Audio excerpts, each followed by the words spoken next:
The Earth is very flat.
Sound check, sound check. There we go. Thank you very much for the people who told me that there was no sound. I guess I get a deal over. So that is the exciting start to the show. It is Tuesday, March 22nd. March 22nd. Jesus.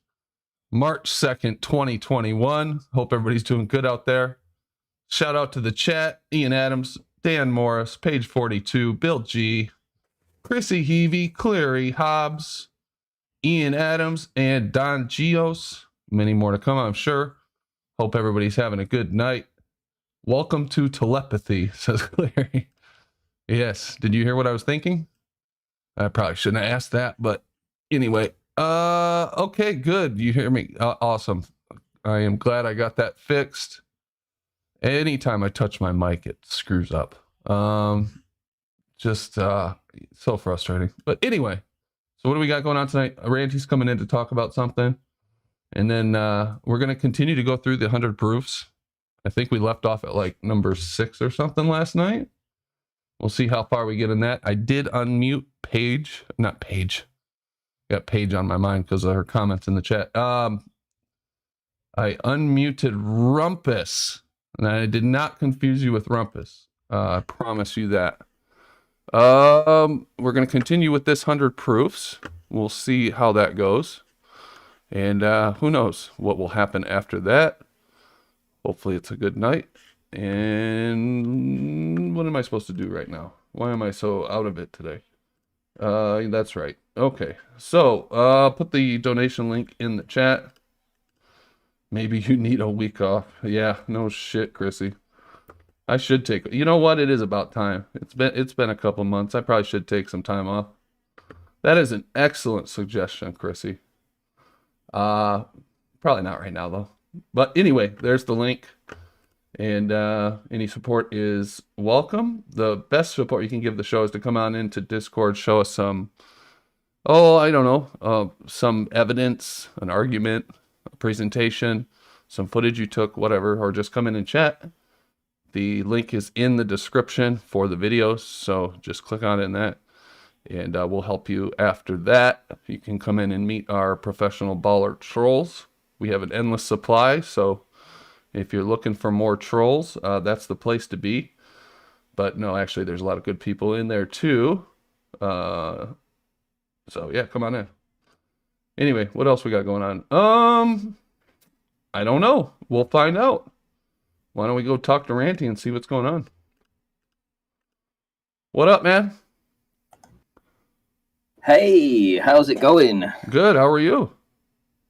Yeah, not bad. I was just listening to the introduction you did on YouTube. I'm like, I can hear this dum dum dum dum dum dum dum dum. I'm like, oh my goodness, the guy's going to figure out in a minute. Obviously, his mic's muted, and I thought, oh, here we go. It's not going to work, but it did. You got it sorted. Yeah. And I also heard that you said you was going to have some time off because you've done it for a couple of months. Welcome to the club, my friend. Yeah, that was Chrissy's suggestion. Yeah, you know, maybe at the end of the month I'll take a couple of days off. The hell, I enjoy doing the show. It's fun. I like everybody here. It has its moments, you know, just like anything. But it is fun. when you try to recharge your batteries, mate, there's nothing better. Seriously, I mean, this show. I mean, as much as it is so much fun to do, and it does take a long time, though. I mean, I was doing it for 4 hours. You're doing it for 3. But yeah, I mean, it still takes an awful lot out of you every single day because your life revolves around it. You know, you're planning for it, you're bringing your guests in, you're thinking of what you're going to talk about, you've got the after show to talk about, you've got to actually go ahead and think about how you're going to start the show, you've got to make sure your equipment works, you've got to set everything up, you've got to get your thumbnails ready. People don't understand that you just don't turn up and you just log in and that's it. You know, it's like a 3-hour show can be 5 hours worth of work, you know, so it is definitely a drain. So I can understand if you do want some time off. Oh yeah. There's definitely a grind to it, but not too bad. But there is definitely a grind. But what's going on with you? How's your new show going? Oh yes, my new show is going fabulously. Actually, I really enjoy doing it. I have to say, it's working with conspiracy cats, and you know what it's like with you guys. You know, flat Earth, globe Earth kind of thing. But hey, listen, we work with globe Earthers in the real world. You know, it's just what happens. And we found a common interest. And actually, when you speak to him, he's not such a bad guy. And he's not the worst glober out there. He's not I mean, if you look at his content, yeah, sure. We all rib each other, you know what I mean? But we're not actually going to kill each other, are we? Seriously, we're not going to actually kill each other. I would hope not. But so yeah, we found that we actually have this dynamic that we bounce off each other. We bring guests in that talk about paranormal stuff, etc. And we created a little show out of it. And I think we're on about episode 12 now, so it's going really good. I have to say, I'm really enjoying doing that. It's so much less work than what I was doing on the flat Earth side. And handing the reins to you, you know, and giving my channel to you, it feels like I've passed the baton on, you know, and I'm able to take a little break away. I mean, 5 years I was given to this, so it's nice to actually do something different and something that I'm really enjoying as well. So good, yeah. good. And yeah, everybody out there, the channel is almost unbelievable if you've managed to somehow not hear about it on this channel. And I'll link it just in case anybody doesn't have the link. Go check it out. There's some good stories over there. I've been listening to them lately, and I enjoy them. Yeah, almost unbelievable. If you haven't subscribe today. And you can find us on the podcasting streams. We've got Spotify and Google Podcasts and Apple Podcasts, you name it. We're essentially everywhere on that kind of thing. So yeah, we're trying to make a little go of it over there. And you know, anybody just supporting us over there with a little follow or a subscribe, it really does mean a lot. So do you prefer people anyway, go to Spotify or do you post? It really doesn't matter. It really doesn't matter. Yeah, I mean, to be fair, I mean, we would like the podcast to take off over there. We actually have more followers on Spotify than we do on YouTube. I think we're coming up to 500 followers on YouTube, and I think we've got about 800 on Spotify, and we've got around about 700 on different platforms too. So, as you know, from different podcasting platforms as well. So, we've only been doing it a couple of months, so we are hopeful that it's gonna do well. You know, that's you know, we want to do something that can you know, bring joy to people when they listen to it, and I think that it does. You know, every time I listen back to it, I enjoy the comment. I enjoy what we're doing there. Good. Right. Anyway, so the reason that I've come on to do this little pitch, it's not for me, and it's not for the Almost Unbelievable Paranormal Podcast. Shameless plug there.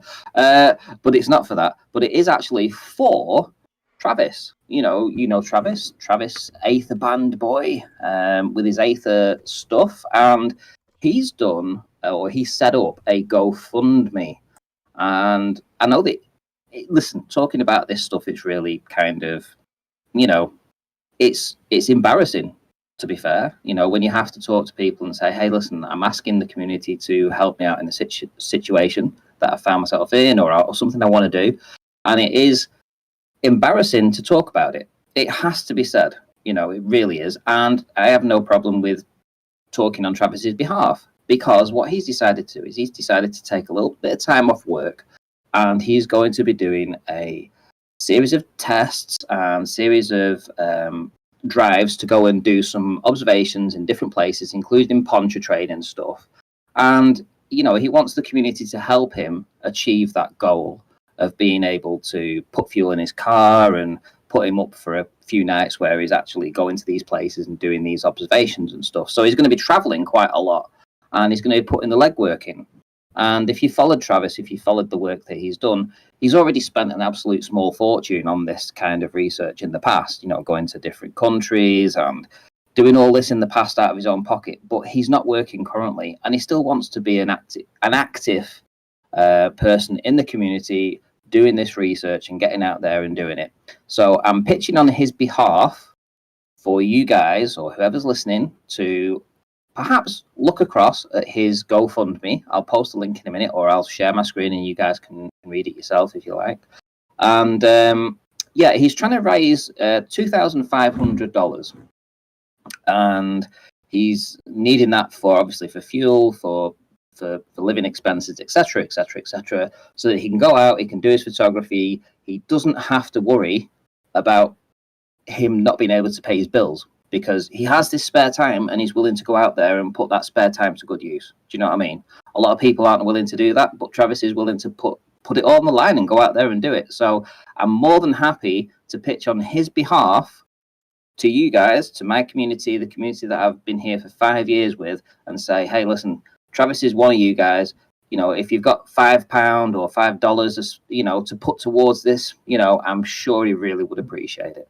So how's that for a pitch? Is that okay? Pretty good. So you, the link, I don't have the link handy, but I do want. You don't have the link, but I do. I could post it. Great. I could post it. Excellent. And Travis has brings a lot to the table, because he's actually going out there and doing observations. Yeah, literally traveling across the country to go to different places, meeting up with people. I mean, he is really putting the work in. And my understanding is he's going to go through all the research that he's done and try to write something up. I don't know if that's still his plan or not, but that's what he told us a week or two ago, was to pull together the hundreds and hundreds and probably thousands of hours of video and research that he's done into kind of a cohesive unit.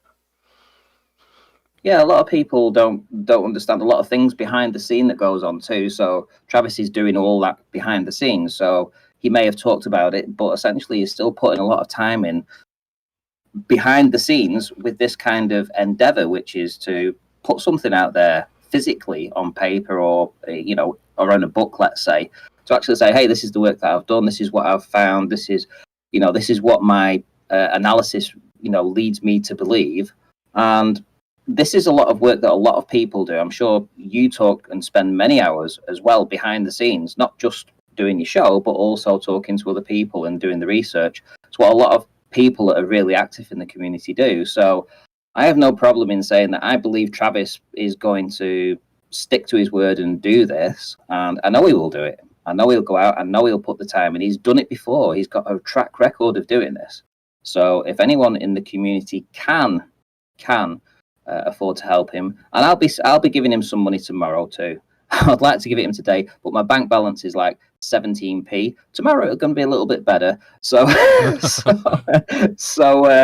it's going to be a little bit better. So I'll be able to go over to his GoFundMe tomorrow and actually contribute myself to that. So I will actually give him a little bit of money towards that. So if nobody makes a donation tonight, be assured that I will at least make the first GoFundMe if nobody else does. But I hope that that's not going to be the case. I hope other people are going to jump on this too and support him, because we all need it in at certain times, and research isn't cheap. And I know that the truth should be free, but I'm afraid it isn't. You know, that's just the reality of things. It really isn't. The truth isn't free, and people that want to actually go out there and do the research, you know, they have to pay for it. They have to put the time and the effort in, and it does affect your social life. It affects your bank balance. It affects everything. And I think Travis is understanding too how much this research is costing, and that's why he's decided to, you know, come to me and say, hey, listen, I want to do something. I asked him, I said, well, why don't you do a GoFundMe? I think people will get behind a GoFundMe. They can see what they're actually wanting to support you for. They can actually leave a comment and they can say, hey, I want to support Travis because of this or that or the other. And they can feel a part of it too. So some people have the spare money at one side where they can put towards things like this because they don't have the time. But Travis unfortunately has the time but doesn't have the spare money. So it's kind of like a payoff, you know? So if you want to really support him, I really would appreciate it. And that's my pitch for Travis. Good pitch, Ranty. Good pitch. Yeah, and I've been a patron of Travis's for a long time, and he definitely goes out there and puts in the work. So if you can and you want to, feel free. If not, oh well, the link is in the chat, so it's there, and we'll probably remind people a couple times now and then that campaign is going. And I'm sure Travis would appreciate any supports he gets. So, yeah, thank you for the good pitch, Ranty. You are the master at the pitch. I'll tell you that. Yeah, thank you very much. Yeah. Well, saying that, I'm going to jump into the show channel now, and we can perhaps meet a few of the other people over there. Oh, and guys, listen, please don't forget to support the Almost Unbelievable channel. Just subscribe there. That's all we're asking for. So, if we're going to just do a shameless plug, I might as well do it now. Yeah, Almost Unbelievable. It's awesome. Go check it out. Subscribe today. I'll even post the link. I'll post the link now. There you go. All right, we'll see you over in the channel. Ranty, thank you. All right, see you in a bit. Yep. Okay. What's going on, everybody? We're live. It's probably not going to be. It's probably not going to be Jeremy, Brian. It's going to be whatever he puts it under, like science proves. Science proves things or whatever. Okay. No, in DMs. All right, Anyways, hello, welcome to the show. Sorry, Hi. Brandon. Hello. No, that's okay. Don't mind me. I'm just trying to do a show here. That's cool. Oh yeah. Okay. Brian's trying to figure out how DMs work. No big deal. Brandon, we'll get back to you when we're ready, okay? Yeah, just tap me on the shoulder. Let me know. Hey, Ranty. Hey, how's it going? Hey, good man. Anyway, what's going on? Let me shout out just the people in here. I'll go through the names real quick. Bandsaw Bandit, Brian Leakey, Chad, Chrissy 2000, F. Evangelist, Travis, Jimbo, Piotrowski, oh wow. Not. Well, you got the first part. Say it. Just call him Pi. Oh, Pi. Oh yeah. Pio. I remember you. No, I think we should make him say his whole name. Can he even say it? That's my question. Yeah. Turn your mic up a little bit. You're a little low. But look, I want to see if you can even say it. Say it. We'll be quiet. I won't be able to turn my mic up. That might be a problem. But it's Piotrowski Kardiankovici. Okay, that's pretty impressive, actually. All right. That's legit right there. I guess. Hey, that's, doesn't he sound like the Bob Dole? I think he sounds like Bob Dole. Say something again. Let me see. I'm just sitting here. Yeah, I don't know. I don't know who Bob Dole is. Oh, you do sound a little bit like Bob Dole. I'll have to agree there. Okay. Well, when Bob gets in here, we're gonna have to. Bob Dole with a cold. Hey guys, listen. I just want to. Can I interrupt for just a second and just say, listen, if you think he's low, all you have to do is right-click the name and you can adjust the volume, so you can increase his volume personally, so that you can hear him a little bit better. Yeah. Unfortunately for the show, I've got him turned all the way up, but he's not bad. It's passable. And then we've got Ranty. What's up, Ranty? Ruhif. Science proves things. Jeremy. SE Montreal. The Rumpus has been unmuted, so he's on the prowl, although he's deafened right now. And that's it. What's the news, guys? What's the big news? We were talking about my man. I have the day off and I have the help and I got my boat patched and like I said, the spool of line I got is a 120-pound test. It's over a mile, but it's not as long as I thought it would be. But it's good enough for the preliminary I wanted to do for the 1 mile anyway. I have the spot, and it's been raining all damn day, dude. And it's like I'm waiting on it to quit raining to go. And Brandon, I only got about a 3 or 4 hour window from here. But I was asking for predictions. Can he do White's test with a mile? Can he do White's test with a mile of rope? What's the matter with you, Jeremy? No. Sorry. No, it'd be very hard because you're only talking about 2 inches of Sagittarius. Yeah, cord. I call it cord. 2-inch cord doesn't do me much, but it's still enough to predict. Because I'm thinking, man, if I have this thing 1 inch under the water, and we pull it tight, we wrap it around the pole one time, we mark it, and we pull it tight, and as tight as we can. We're not going to break it, but and if the cord in the middle is exactly 1 inch under the water, just like the 2 edges, that's going to give me a lot of hope to go ahead and spend the money and get the 10-pound spool to do the.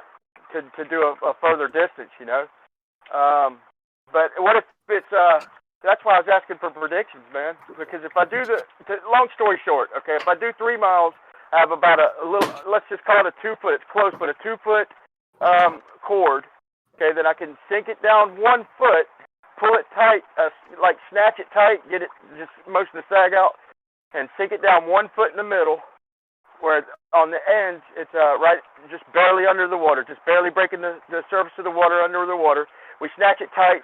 In my opinion, if it's a globe, it'll gesture downwards, okay, going for its straight cord. And a flat earth, I snatch it, it's going to gesture upwards. It might not barely go upwards. It might only go a half an inch. But that would indicate that it's going for level at the top of the surface. To me, but I'll get a good visualization on whether it's worth doing that distance by what this 1 mile does today. But it's still worth making a prediction, man. I think it's going to be 1 inch in the middle. I think we're going to hold it down 1 inch on each end.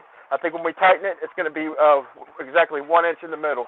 I think the water will take the weight of the sag off enough to make it straight. But I'm open for predictions. I'd like to hear some. I think you're absolutely right that this is a good proof of concept, and that you'll probably learn a lot out of it.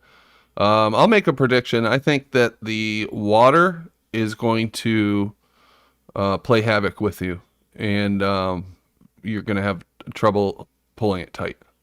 That's my prediction. But if that doesn't happen, I'll go with 3 inches. Over what distance is this? And is the water going to lay on top of the water to start with?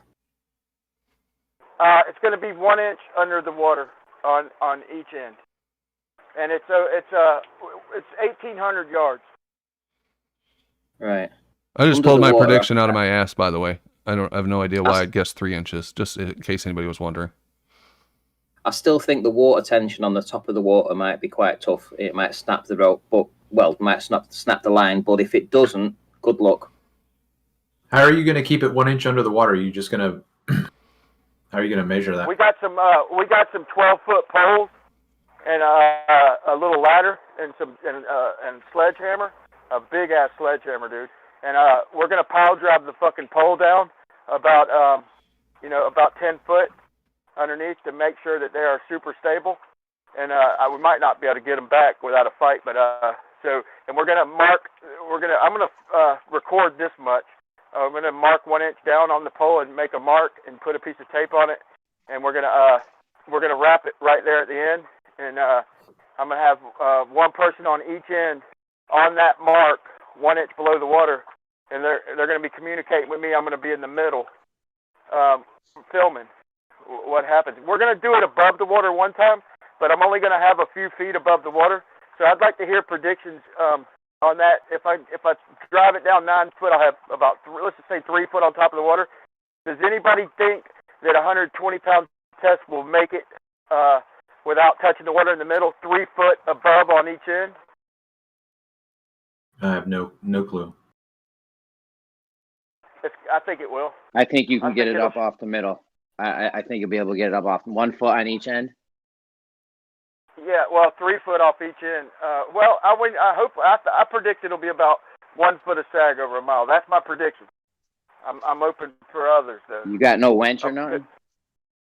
No, it's going to be tight, but not quite breaking tight. We're going to wrap it around one time, and you can get, we're going to put about 110 pounds of force. 100, 110. You can't break 120 with your hands. I've tried it. I've tried it with 80. You can't even break 80. Well, it touch your skin first, unless you had gloves and you wrapped it around and freaking. That's why you got to get a scale. You still sometimes can't break it. You can swing on 80-pound tests. Bro, you got to get a scale and a winch, and you put the scale on it so that way you know how many pounds, so you don't break it. Hey Brian, can you? Hey Brian, Brian, can you do that thing with your mic where you make it sound better? You change it. Is that possible now, or are you? Is that better? Oh my God, yes. Yeah, that's so much better. Really? Yeah, man, it's like crystal clear. It sounded before like you were reporting from the bottom of the ocean or something.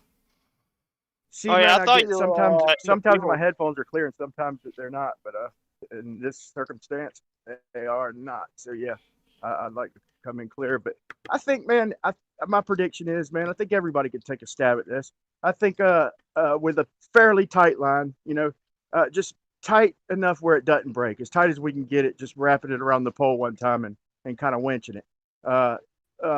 Let's say I think I can get away with about 12. My prediction, I'm gonna say 13 inches of sag over a mile, which to the common eye will look straight as shit. If it wasn't for the water, you would think that line was straight as an arrow, but that's my prediction. Yeah. You'd get it straighter if you had a scale and a winch. I do have a pull scale, man. Technically, I could bring it, and now that you mention that, I will. I've got a scale, a spring scale, whatever you want to call it. You gonna have someone in the middle to measure, or what?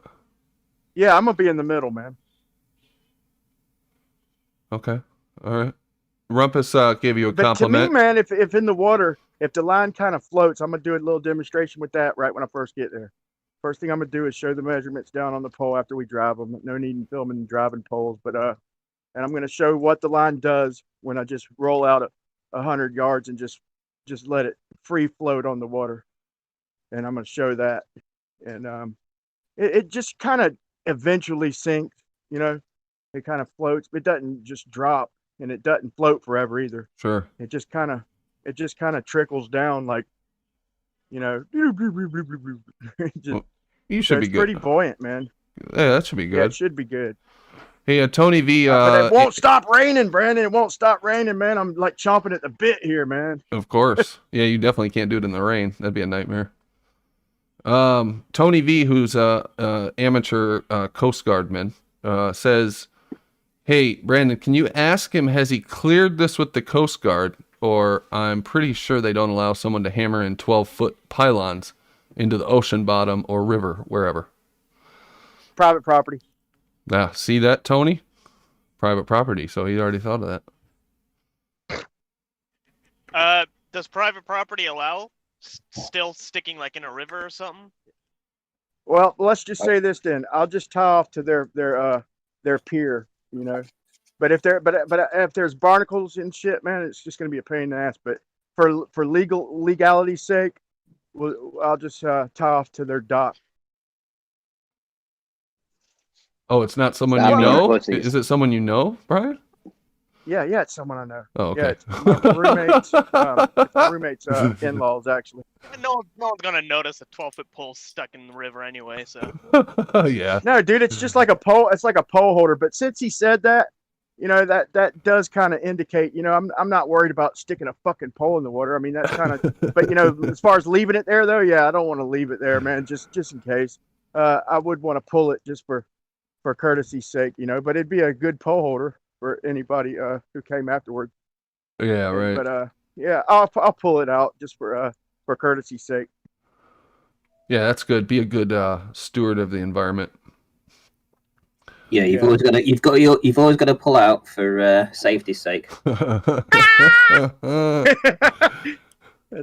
knows? That pole might be stuck there where it is for a few years, 18 years or so.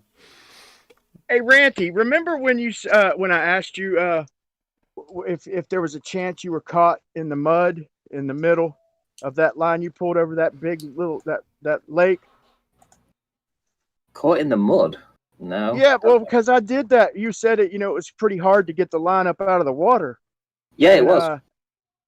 But I went and did that, and my line come up like I'm sitting there getting them to pull it tight, and I'm like, man, I don't want to break it, but damn. And I look, and the whole time it was up out of the water. It instantly come up out of the water, and maybe it was the line I was using or the test, but that's why I was asking on that one show if maybe there's a chance you got like seaweed or hung up on the bottom, because man, when I pulled it, man, it just come immediately out of the water. We didn't even notice it came up so quick. I'm sitting there searching for it, trying to zoom in, and I realized it's been up the whole damn time when we very first started to pull.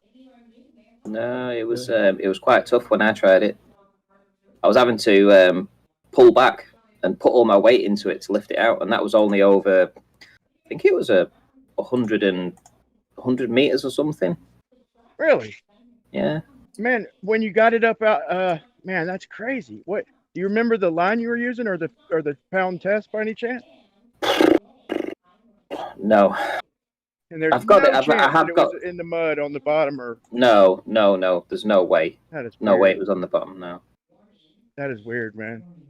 Were there any But, birds pooping nearby? Yes, Probably. Yeah. Hey, wait. Was the top of the water hotter than the bottom of the water? Maybe it was the. More than likely, yeah. I'm just kidding. They're trying to bring in convection water current.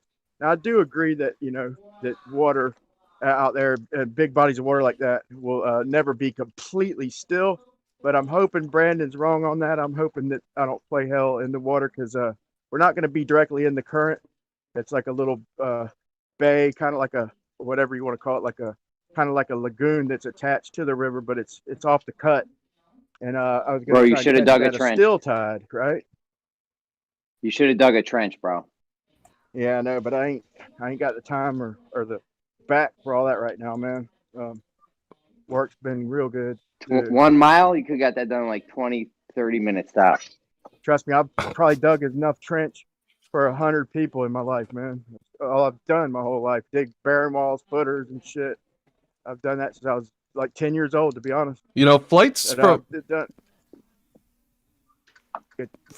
from New York to Florida are pretty cheap. You should consider getting Jeremy on a plane down there and making him put his money where his mouth is and dig the trench for you. I'll give him a place to stay, and I'll put in a couple $100, man, toward it. That's as much as I'm. That's all it'll take, dude. Really. I think it's like $200 round trip to fly to Florida. I'd feel real good if I had somebody here to help. That knows exactly what we're talking about and all this stuff. I got my supervisor, the guy. Well, I call him my lead man, my supervisor, whatever. He represents when I'm not there. And he's good, but I need really one more good person. My son is just going to be there, just doop-de-doo, just doing whatever. He don't even know really what we're talking about or what we're doing. But I'd like to have one more good person, man, to be honest, who knows exactly what's going on and what our goal is, and what our our goal to get a accurate reading, not our goal to prove their flat, but to prove one way or another. To do it good, to prove whether it is curving or not, right? I need to interrupt, guys. Listen, we've had a donation to Travis on his Ether Band trip. We've had a donation to the GoFundMe, and it was from Aaron Moorfeld. You guys know Aaron, don't you? Oh, nice. Okay, so he slapped. Wait for this, $1,000 in there. Shut up. No word of a fucking lie. The guy's dipped into his pocket. He's found $1,000. Wow. And wow. Holy what shit. a start.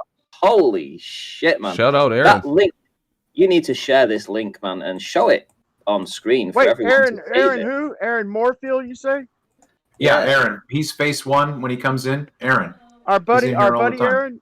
Yeah. No doubt. Did he get a hold of some stolen credit cards or something? He must have collected from that job he had already kind of wrote off, man. The one he was trying to collect on, that lady didn't want to pay him. Oh, yeah, right. Right. Hey, Brandon, if you want to show that on the screen, that GoFundMe, and just show that to everybody. Listen, listen, when I got 5,000 subscribers on this channel, I was so happy, and I told everyone I got 5,000 subscribers. I think in the super chat, Aaron gave a $300 super chat, and I always remember it. That he gave a $300 super chat, and he's always been a supporter of flat earthers, always. So a massive shout out to Aaron there for again doing what he does best, which is helping out. That's extremely generous, Aaron. That's heartwarming amount of money, man. That's very awesome, man. Heartwarming. Thank you, Aaron. Thank you so much. Cool. Good interruption. Hey, back to the subject at hand. Rumpus, your family's got a private jet. Maybe you can fly down to Florida and give Brian a hand. Actually, if I were there, I mean, despite the fact that Brian does go a bit bonkers sometimes, he seems to have a sort of positive approach, and I probably would try and help him out. Actually, if I in that Florida area, because at least he's learning something. And I mean, he makes lots of mistakes, but I don't mind that. He's trying and he's learning.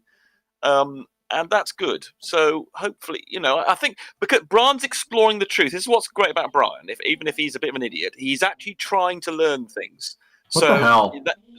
Why do you have to? Why do you have to do that, Rumpus? Why? He's joking, Travis. It's a big difference. You see, someone like Brian is actually seems to be a genuine explorer for the truth, and a lot of flat earthers aren't, and he is. So he has to be given. He's got to get 8 out of 10 for that. So even if he's got other problems, that's the most important thing. I dish it out, so I don't mind taking it. I dish it out. I'll take it. I'd welcome you down here, man. I just enjoy the debate, man.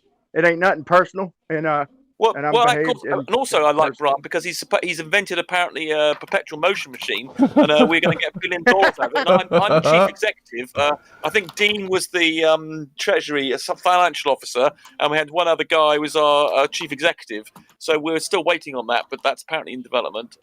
So yeah, I would do. And that's on hold, man. That's on hold, but it's never gonna. Okay. It's not going away though, man. But that is definitely on hold. But man. yeah, I would help Brian, and I would do it in a sincere way. And obviously things like the problems that's why with White's word, I thought there were some genuine problems, and then I felt that needed to be exposed. But Brian, at least he's going to have problems, I think, with the water. I think Brian was absolutely right, and Ranty was absolutely right, that the water moves around, and because water is much denser than air, it's going to do things with convection, just flapping about in general, and pulling it tight. You see, you're trying to pull something straight, and that basically is a real problem. Unlike the thing that I'm going to release a video, hopefully in the next few days, about my version of White's word thing with a droopy line, which probably is still. I still like to see it, man. I still like to see things with my own eyes, even whether it makes logical sense one way or another.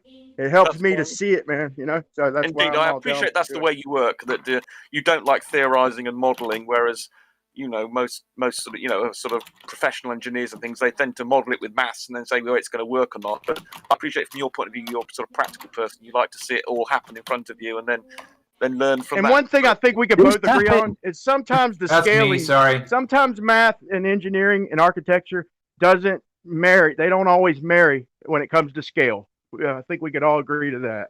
Well, the thing is, Brian, you can't do things at scale without, you can't just go ahead and build something on it and hoping it's going to work. You've got to have all those architectural principles, building airplanes, buildings, roads, bridges, whatever. You can't rely on just saying, oh, we'll just see if this works or not. The point is, we know that the modeling works because we've built bridges and things. I do understand that, but here's the thing: when there's multiple variables, these things don't fall over, do they, Brian? That's because they've done it properly and they modeled it correctly. Hey guys, I hate to interrupt, but I got an important message. I'm getting DMs in the background from Aaron. He says that he is on the line with GoFundMe customer support. He accidentally inserted 3 extra zeros, so he's looking to clear that up. I thought that might have been the case. I thought so. I thought it was supposed to be $1, wasn't it? Yeah. It's supposed to be $1. Hey, Travis, you need to set your withdrawals up right now. I already emptied it out. It's gone. It's in my bank. Good, before his wife. Who's next? Credit card. Who's next? Oh, okay. Sorry, I had to do that. Go ahead, Brian.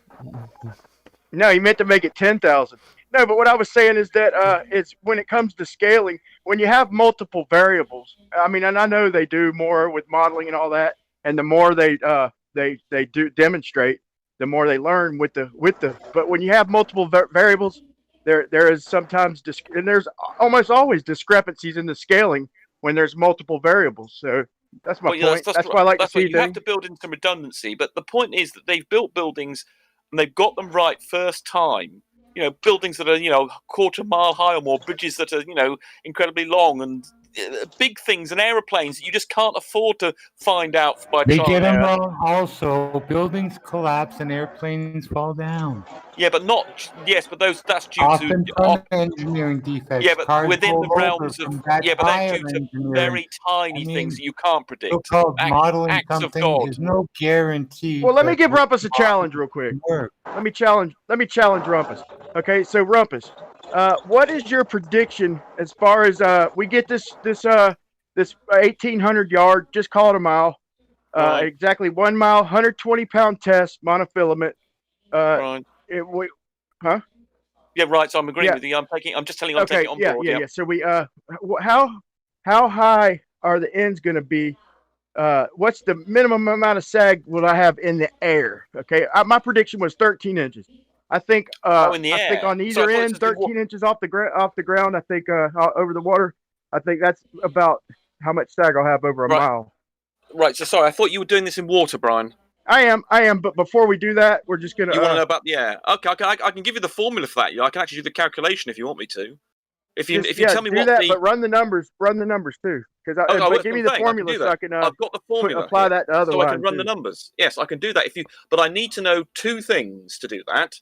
One, I need to know the mass per unit length of this stuff, and I need to know the breaking strain. If you can give me those two numbers, I can tell you what the sag will be against distance, and I can even show you a graph of what that would be. I can actually pop in a graph into the chat, showing you. This is what I got off the top of my head. It's 5 pounds. I wish you would just yards. do the fucking test and publish your results and fuck this day after day, week after week. If I'm pulling my wire across the water, well, I'll give you some advice on how much it should have a slope in it.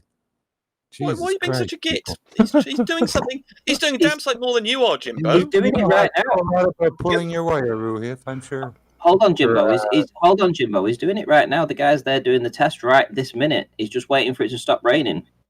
Yeah, exactly. Today of all days was the wrong. You kind of hit the wrong note there, Jimbo. But I get your point. Now, one of the things you're going to prove out with this mile-long one is that sag calculator, right? Because there's some question as to whether that's accurate. It is just a calculation after all. I thought he didn't use the calculator. I thought he just spoke to someone. No. I was going off the people who did use the calculator. But I know that it's 5 pounds. It's a 5 pound spool, and it's 120 pounds. Let me just write that down. Hold on. Let me just write this down what you're telling me, because I need 2 bits of information. So it's 5 pounds per what?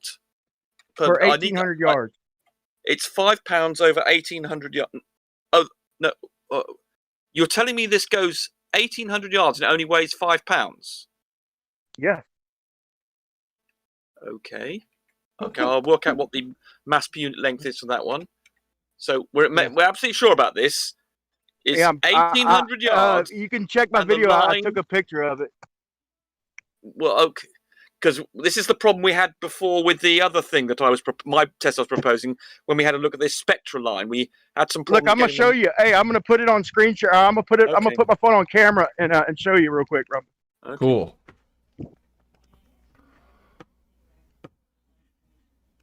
When this is all done, Rumpus, I'd like to ask you a quick question as well, mate. Fine.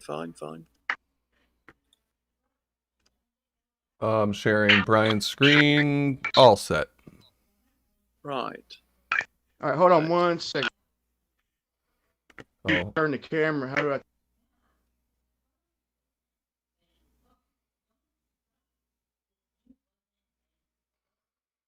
One diameter 1.2 millimeter, 5 pound spool, 1,800 yards. Right, let's just read that again. It's got water. Yeah, could you wipe the water? Because it's absolutely clear. So it's a 5 pound spool. That refers to the line. That's the weight of the line on the spool. Yes. It's not the spool and the line or anything. No, silly. it's not the spool. Okay, it's not the spool.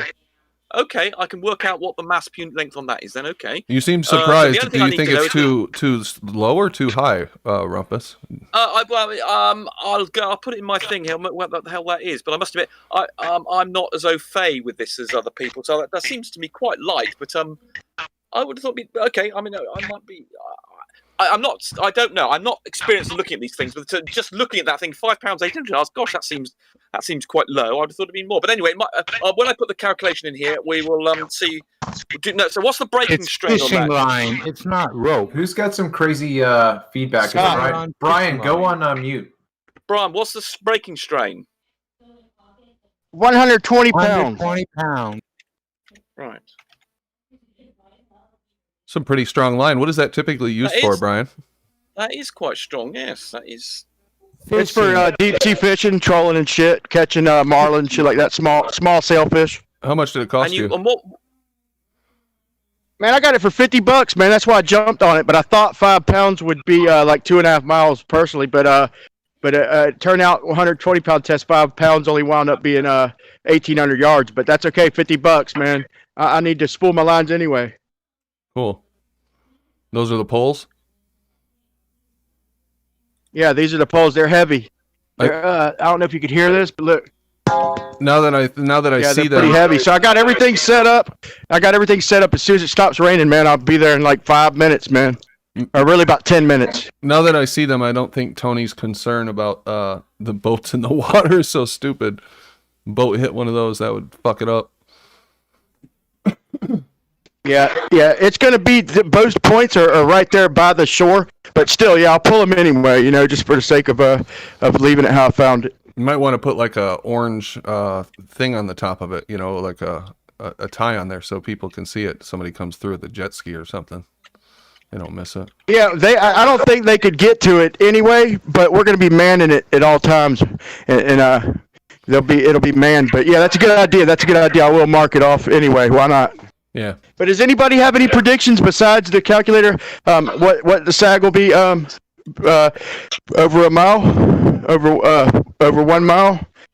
Oh. I'm doing the calcs, Brian. I'll be with you in about 2 minutes.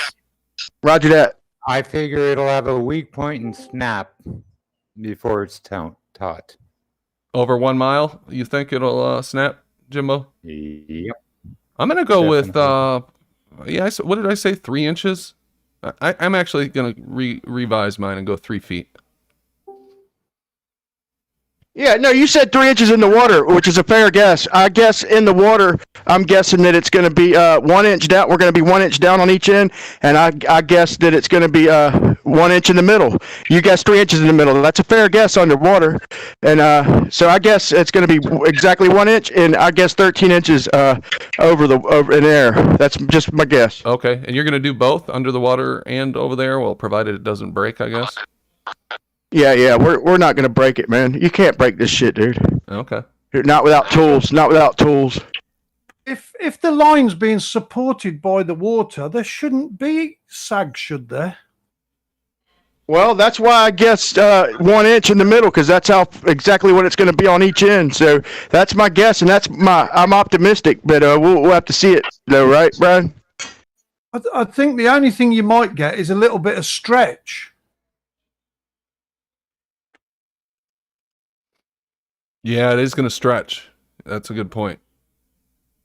Yes, that's a very important thing, by the way, because some of these things will stretch by 20%. So if you're going to do an experiment and you want to keep the tension up, you're going to have to wind in.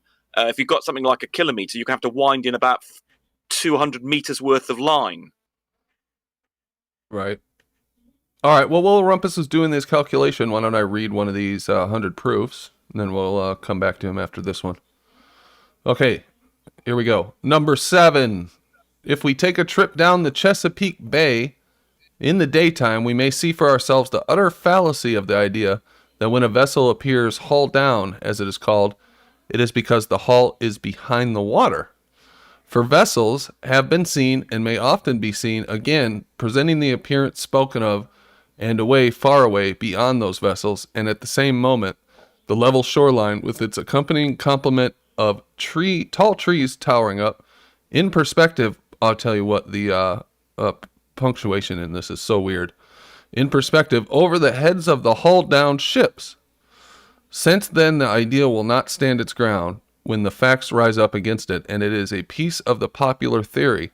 The theory is a contemptible piece of business, and we may easily ring it a proof that Earth is not a globe. I think my brain had trouble processing that with all that punctuation in there. What is the gist of what he's saying? Oh, and for those who weren't here yesterday, this is from William Carpenter's 1885 book, 100 Proofs the Earth is Not a Globe, which we're reviewing just to, for fun, really. See how it's changed over the years. Anybody got any comment on that one? Man, I wish you could read it again. I can.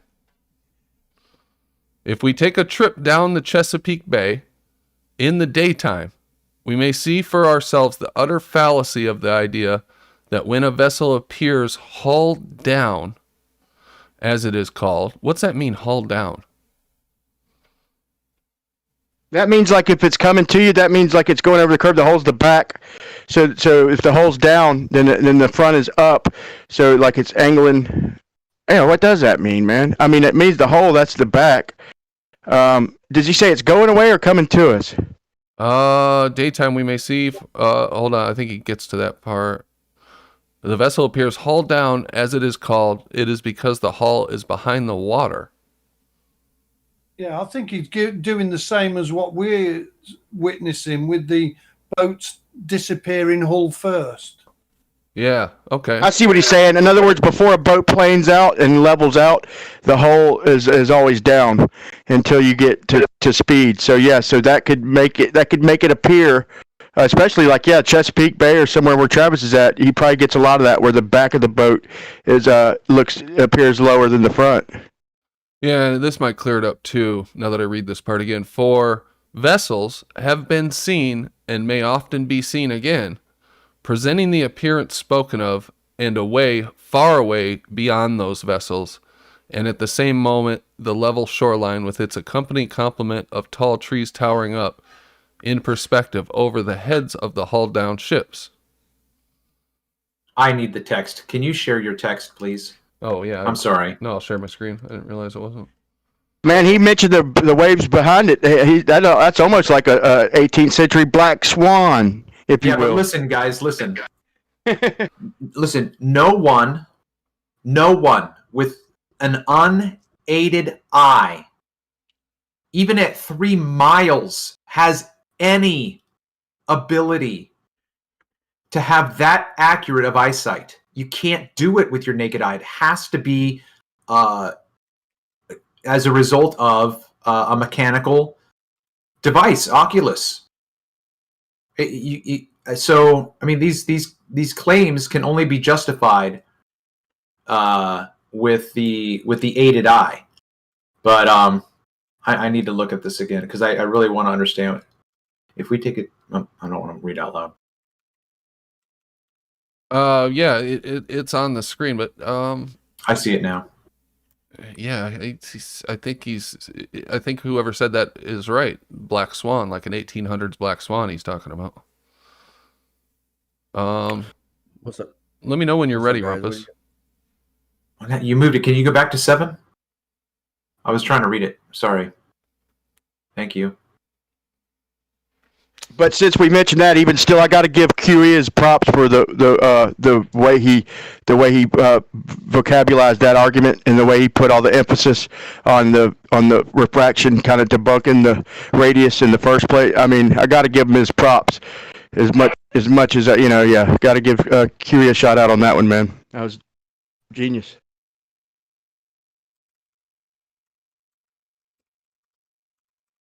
Dan Morse in the chat says he thinks he's just playing, he's just saying bottom ships disappearing bottom up. You know, he's just talking about that's not really happening due to curvature. Okay, we'll go on. 8. If I get it. Wait. Can I jump back? I'm sorry. Okay, so look, this is actually what I've said on my channel as well. So this is the idea, right? I can show you on my channel the limit of the water in a photograph, but in the distance you have topography and trees that are higher than the water. I've done this actually with my lighthouse. I'll show you that the water has a limit, and then there's a boat where you can't see the hull. Okay, all you can see is the mast, but that boat is 5 miles away. And I have verification of that with Derek O'Hara and Adam Fassbender, who are on the other side filming the same boat that I had. So they were filming it from the western bank, and it was only 100 yards offshore. So this thing is all the way. It's the full 5.8 miles. Okay. Now the horizon ends much more. How do I say this?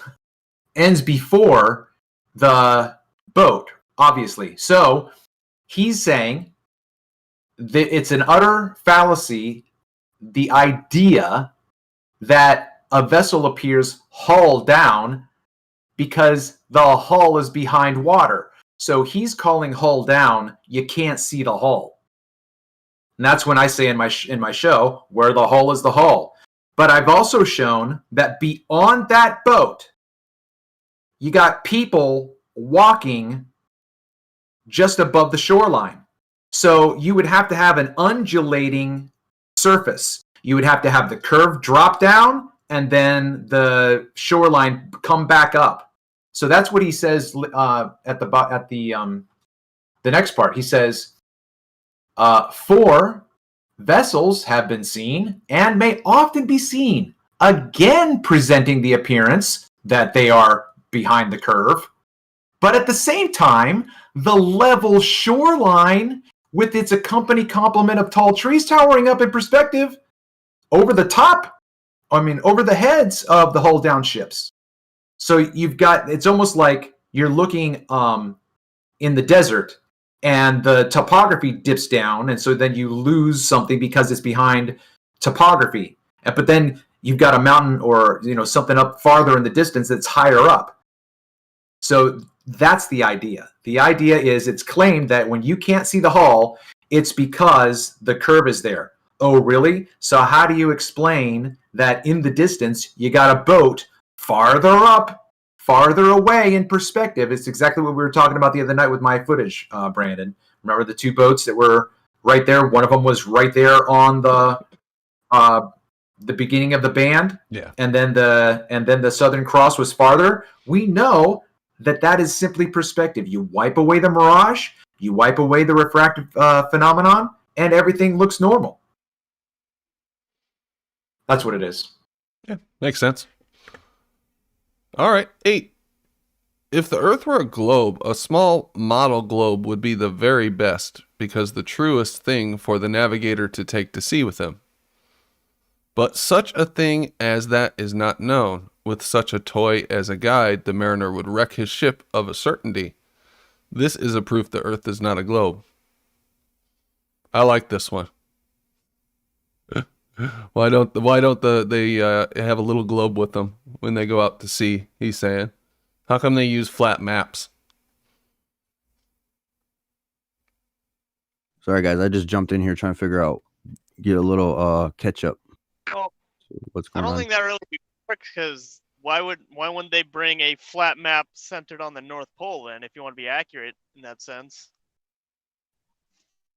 Yeah. And that's what I was saying. They say that the AE map or Gleason's map is a top-down projection of a globe. But if you go to the map apps and you look at the South Pole projection, looking down at the South Pole, it should be the opposite. If it's a globe projection, but they are absolutely not. It is not nowhere near a reverse of the AE map. Also, if you do the math, if I'm not mistaken, the square footage as far as surface land would be the same with a 24,000 mile circumference on a flat Earth or a globe or on a sphere. It'd be the same land area either way. Strangely enough, which means if the southern hemisphere would have to be a lot bigger on the flat Earth, but the northern hemisphere would have to be smaller. So that's food for thought. Like the northern hemisphere on a globe would have to be bigger than the northern hemisphere on a flat Earth, man, to equal it out. So that's something maybe to look into. If instead of always going straight to down south and how far are them routes, we need to look at some of the routes in the north and see if they're actually further than what they're saying or as far. You've mentioned this a couple times recently, this thing about the South Pole projection being different. So I'm just bringing up both of them here to kind of compare. And that's obviously the one that we're used to. I'm trying to bring this one up. Might just Right. Well, I mean, you look at Google. You can look at Google Earth, dude. It don't even look right. That's the only spot that looks funny and off, like they're missing something. All right. So here is the South Pole one. Let me make that bigger. It's an azimuthal map based with Antarctica in the middle. Make it bigger. All right. And then let me put the other one in here. We can compare these and talk about this real quick, because this is interesting. I've never compared these two before. Here is with the North Pole in the middle. Can you guys see those? Let me make it bigger for the audience real quick. All right, here we go. I only see your text still, Brandon. Okay. Let me switch the screen thing then. All right. There we go. You should see it now. Okay. Okay, so here they are side by side. Obviously, the one on the left is the one with Antarctica, and the one on the right is the one with the North Pole in the center. Yeah, do you see what I'm talking about? Where they don't match up so good, and that's because, like I said, the square footage is the same with the circumference of a circle or a sphere. But the point is the on a sphere, the southern hemisphere would be smaller, but at the same time, the northern hemisphere would be bigger.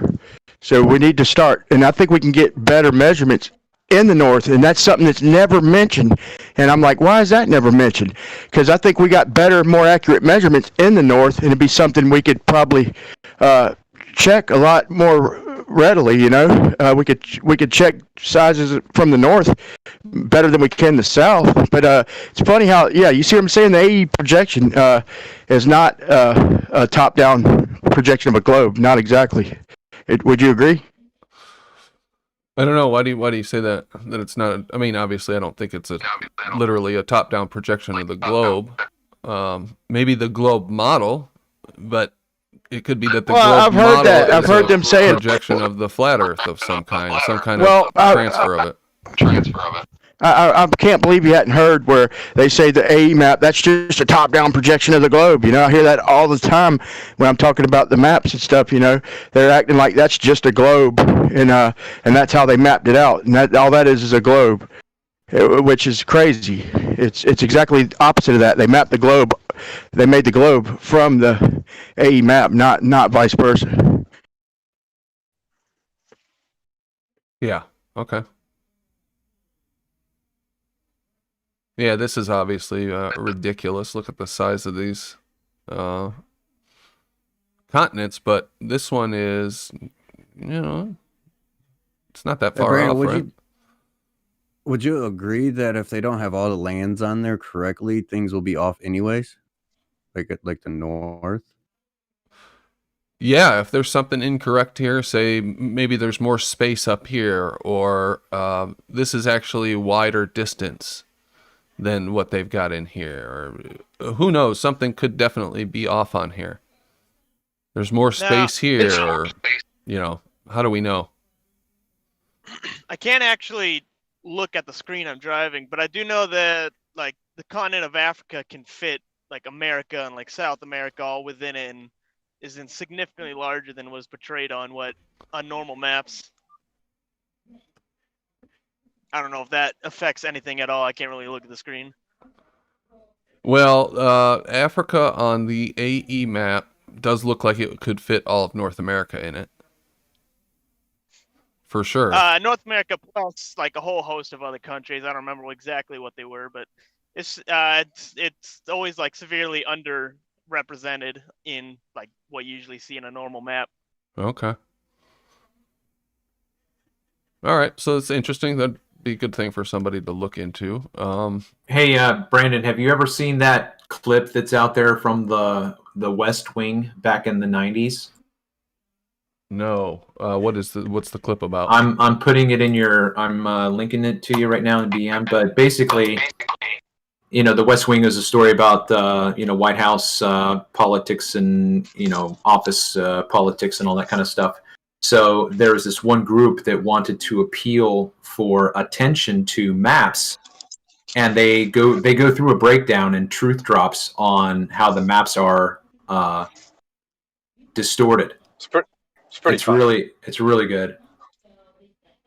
So I just sent it to you. Okay, I'll put this in. I'm not going to play it on the show because I'll probably get That's fine. popped, but I'll put it in the YouTube chat if anybody wants to check that out. And Discord as It's well. worth checking out. What's that, Effie?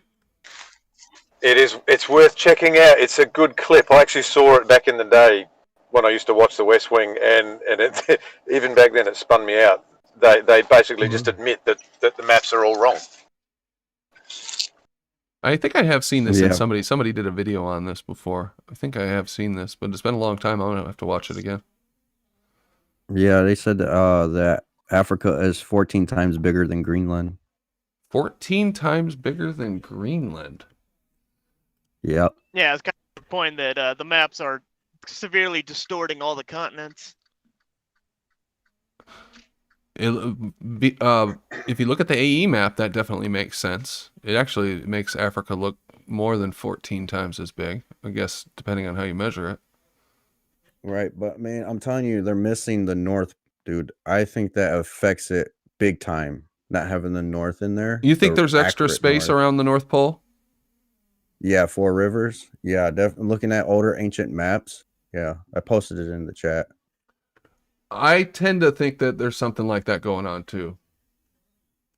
What evidence do I have? None really, but it would make sense. Well, besides those old maps, right. Those old maps, right? Right, but right here's the take on it, dude. We have the northern lights. Where do we have southern lights at? Them northern lights are coming from something or some, going on up there. Yeah, those are weird. Yeah, nothing seems to match. I wanted to throw this in there, man, before I forget, man, because I got kind of upset earlier, man. This is a little bit off topic. I'll make it quick.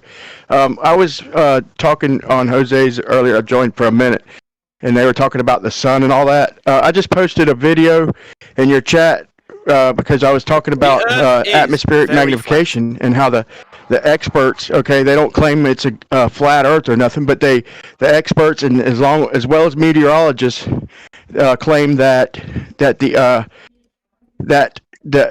atmosphere acts as a lens. That's how they were explaining over long distance. That's how they were explaining the Chicago skyline and everything. And I pulled up a professor and he has he was a professor of optical physics and also the meteorologist, and they were doing demonstrations. And Lale questioned me, talking about I was pulling it out my ass, but I made a video in 6 minutes.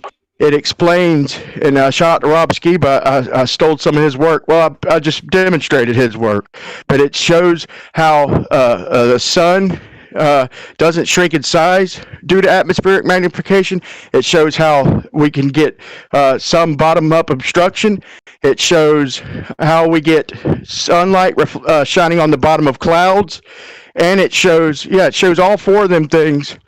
And due to one phenomenon in atmospheric demonstration and atmospheric magnification, and so I got kind of called out as a liar, pulling it out my ass that there is that the experts say that there's atmospheric magnification, but so I put that in the video. Okay, so I wanted to throw that out there. Definitely, dude. You can see it with the moon at the horizon. Look how big the moon is above the horizon versus it being like a 90-degree angle. Exactly. We were talking about that last week, and I saw there was a harvest moon here over the weekend. Yeah. I didn't measure it, but god dang if that thing didn't look bigger. I would bet money that I want to point something out about the moon if I can as well. Yeah, in other words, if you do your fingers and all that, it's not going to make a big difference on your fingers when you're gauging it or a pipe, but it only takes a tiny, minuscule difference up close to make a big difference way off in the distance, man. So you might not be able to measure it without some crazy piece of equipment, but it's obviously bigger, man. And that's looking over the ocean, so there's no trees and houses and things to confuse it with, man. It's obviously bigger sometimes, way bigger, in my opinion. I'll stick with that. Rue, have you said something? No, it was me, Brandon. I've got a question. Well, actually, while Rue is floating around and Rumpus, hopefully. Like half an hour ago, I'm still doing it, but I'm driving along and I look in the sky This is off the back of what we were talking about yesterday. I got the sun in the sky and I got the moon in the sky. Now, the moon has got a terminator line. I can probably see 2/3, maybe 3/4 of the moon. And the terminator line is almost at the bottom of it's cutting off the bottom of the moon. Now, in the sky, the sun, this is about half an hour ago, the sun was maybe 25, 30 degrees above the horizon, and the moon was probably 45 or 50 degrees above the horizon. So how is it in my line of sight, if the sun is shining up at the moon, why is the bottom of the moon, why is the terminator line cutting off the bottom of the moon? If anything, it should be cutting off the top of the moon. But the top of the moon, I'm looking at it right now, is a beautiful, crisp, clear line, and the bottom kind of fades away. How can that be when the moon is higher in the sky than the sun is? Well, Right, despite unfortunately, Bob isn't here tonight. Otherwise, he has some really good diagrams he could walk you through. But despite the positioning of the Earth, let's just throw out the Earth and let's just look at where you just pretend you're in free space. Let's look. If we're seeing the sun and we're seeing the moon, then we're seeing a direct angle between them both. So they try and use the Earth to confuse us, man. But there are situations where they can't because we see them both, man. And that's what I mean. Like, there's nothing obstructing the sunlight hitting the moon completely. Right. Yeah. I should see a disc, a full disc, but the bottom third of it is missing. So even forgetting the Earth's so-called shadow, it just makes absolutely no sense. Well, wait a minute. You're not saying that you have an eclipse right now. It seems I feel like I'm hearing you talk about an eclipse, but also the phases of the moon. I'm trying to understand because you're looking at the moon. Not an eclipse. I'm looking at the moon. It's just big and wonderful in my sky right now, broad daylight. 10 o'clock in the morning. Right. But the bottom third of it is missing. The sun is on the other side of the sky. But right. Exactly. Yeah. Exactly. So this is what I wanted to do last week, because I started filming the moon last week because I was ready for the full moon. So if you think about it this way. The position that the moon was in on Monday at, let's say, 25 degrees in the sky, it's just right when it's starting to come up. It's still, just above the horizon, and then it gets up into the air. That whole time that it goes through the sky, the terminator line stays exactly the same. It doesn't change. And then the next day, how many degrees off is it from the day before, and the next day and the next day? So that if you think about what you're talking about right now, when you have a third, if you could go back 3 or 4 days when it was a full moon, do you know how little the moon would have moved in the sky? And you're telling me that is enough to create that terminator line? No, absolutely not. Absolutely Not to mention, if you pole vault up to that piece of the moon, you have a direct line of sight to the damn sun. I see what he's saying, man. All right. Yeah, well, that'd be tough though, man. It's just based on speculation, but I think the sun is a projection, kind of like a rainbow, so it'll be kind of hard to pinpoint it. Hey, Brandon. I think it's a focal point myself. Yeah. Yeah. When I say there's no such thing as atmospheric magnification, when they say that the atmosphere acts like a lens, they mean it refracts. No, hang on, we're talking about the moon, Ruhif. The moon. Why have we got these phases? 5 minutes ago. Who said that? Well, if you see my video, you will see where they specifically said atmospheric magnification and it as well as refraction. So yeah, both. I'm not disputing what you say, but it's let's not distract away from a very difficult question, Ruhif. What's going on with the moon, man? Fe, did you say the sun? You can see the sun. DM me that video. Yeah, sun and the moon, big and bright in the sky, both for me, and would be. I'm here in Michigan. I can still see the sun.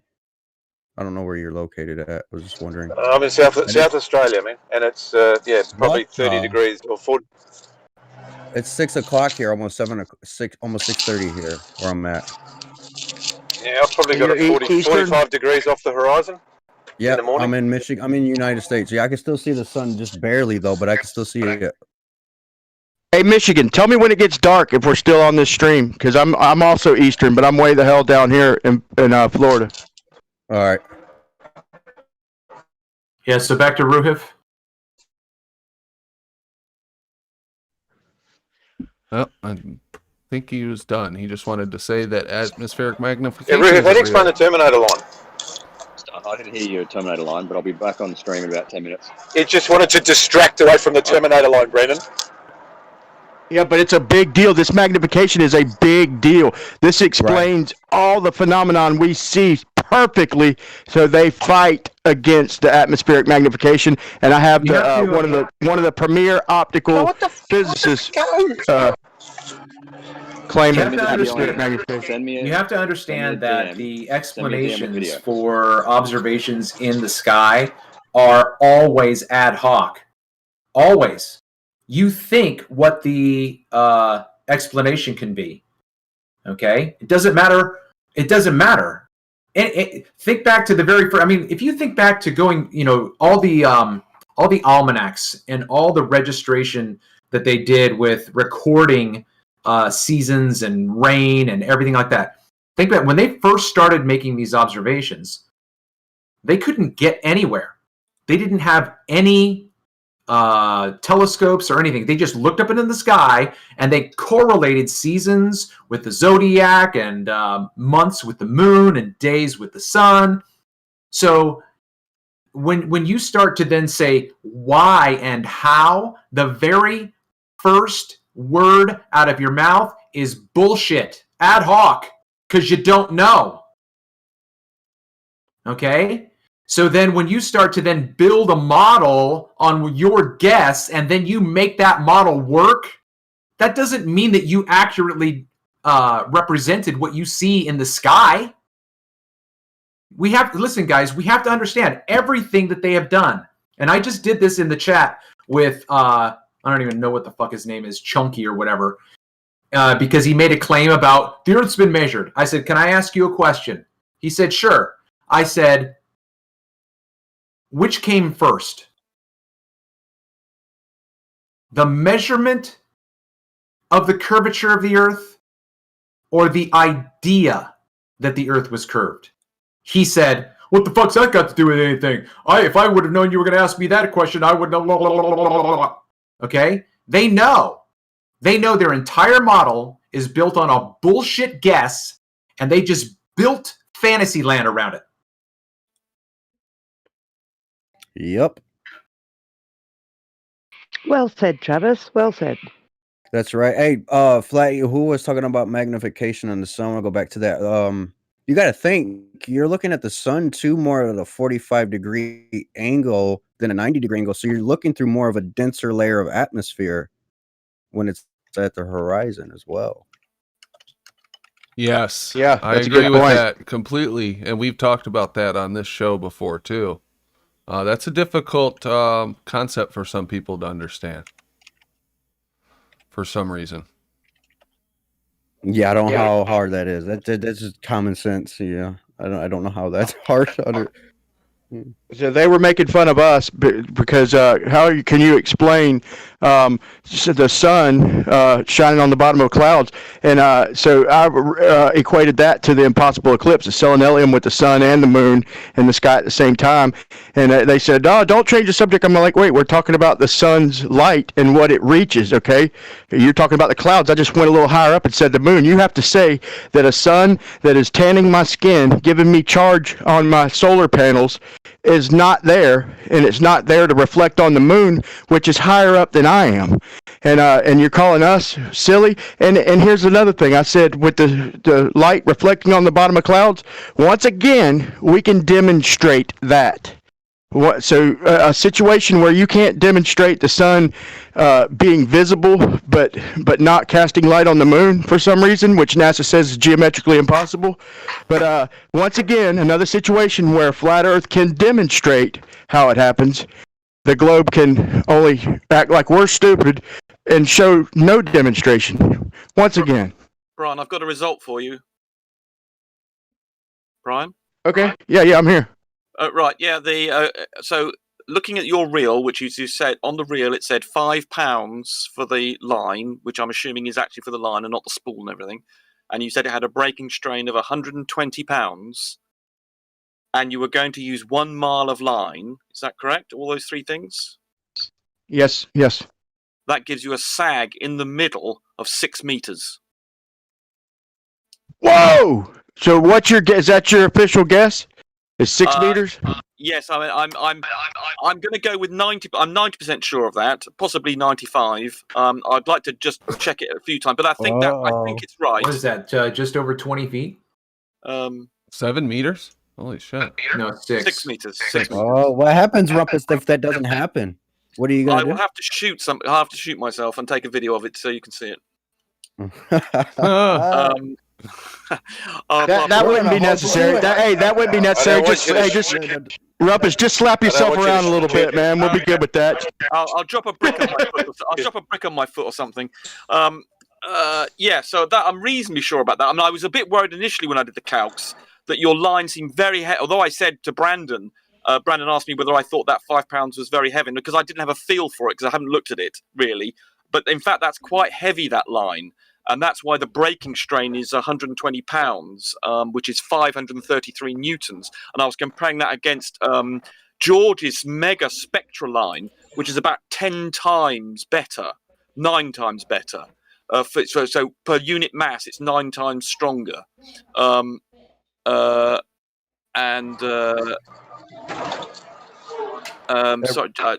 So I get. You should be there when they do this test, Rumpus. I like to see your reaction. I appreciate you doing that for me, man. And if it ain't, I might be revising it. Sorry, give me a. I want to just check on some things before I give you that as a final. I understand. And Rumpus, since you're going through the trouble of doing all this, if you would do me a favor, if I got to look this up for you, I wanted to test 30-pound trilene. It's very common. It should come right up, but I don't have the specs. I could find them if necessary, but man, I appreciate you doing all what you have done, man. But I'm curious. I'm curious of whether this lower test, because over 570 feet, there was zero difference at all in the sag between 12-pound and 80 pounds. So I'm wondering how they compare. But yeah, carry on. I appreciate it. This is just my first effort. I thought you'd be interested. But give me another 2 minutes. I'll come back to you and see if I've made. Rumpus, I'm really confident in your calculations because I've heard you say on numerous occasions you're correct 100% of the time. That is so. I'm totally confident. That's when I've committed myself. I have provided a qualification here, so I only am 100% correct when I say this is how it is. At the moment, I've given it as I've qualified this, so I don't think that quite fits into that criteria. So, but okay. But I have qualified it, but it's my first thing. But I'll be there, and I'll be back in 2 minutes to give a more firm answer. Anyway, so I'll be back in 2 minutes or so. I'm so glad he's doing that, man, just to see, because in my opinion, these flexible calculations with this flexible line, and to me, it's just I don't know, man. It seems a little, I don't know, I don't even know the word for it, but it doesn't seem like it's going to be such an exact science, in my opinion. My common sense tells me it's going to be a foot or two off, but who knows? We won't know until we see it. Brandon, what was your guess? 3 feet or 4 feet or something? Yeah, 3 feet. But what would be the limiting factor causing you not to be able to pull it tighter than 20 feet of sag? Yeah, that doesn't sit right with me. You're about to do this? You're gonna it's a long damn way, though. I will say that. Yeah, I'm waiting on it to quit raining, man. I got till about 10 o'clock. Dude, I can't wait. And then dude, let me see. You're gonna post that here, or where? I want to get that. Absolutely. I'm gonna put a video. I'm gonna make a video, and I'll post it in the general of this channel, so you have a link to my channel. I'm always doing shit like this, man. So subscribe to Flat Earth Test. I just posted a short video in Brandon's general. So if you want to go ahead and subscribe, so you can see the video when it comes up. I'll do it immediately after the test. Oh man, that sounds great, dude. I like seeing what's Travis, or what's your name again, bud? I might got it off. I'm Brian. Brian Lee. No, not Brian. He does some nice stuff too with his camera. I might got the name wrong. Oh, dude, he's fucking unbelievable, man. He's broken it wide open. I can't believe nobody's financed him yet, man. He's made discoveries that they're having trouble admitting, but they will when we're talking one on one. But there's things he's pointed out that, in my opinion, have really been recognized. You know, call it what you want, ether band, whatever. He's made discoveries that find him and Ranty and a couple others as well. But I think they don't get enough credit. Definitely. They're being shoved down to the bottom, though. You know how YouTube's working.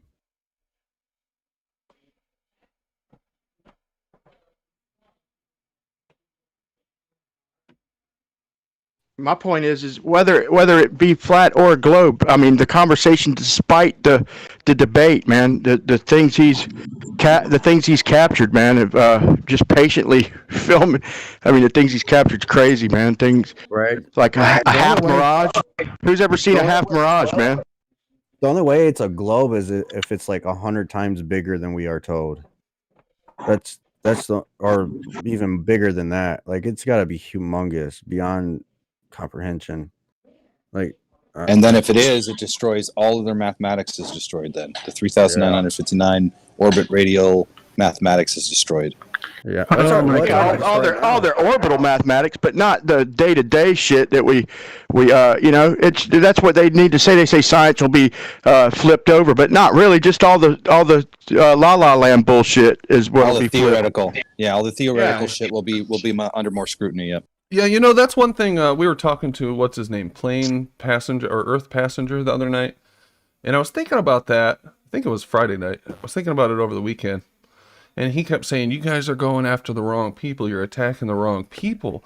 You're attacking the scientists and engineers and stuff. You should be attacking the politicians. And I got to thinking about that. I'm like, one, he's probably right in a sense, because the scientists and the people who have been taught all this stuff don't deserve the derision. So if it comes off like that, I don't have anything against science. I don't have anything against engineers.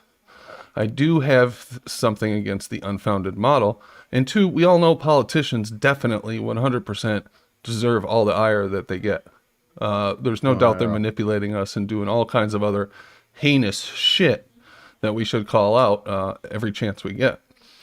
But none of us has any problem with applied science that I'm aware of. Does anybody have any problem with applied science, practical science, building stuff, engineering?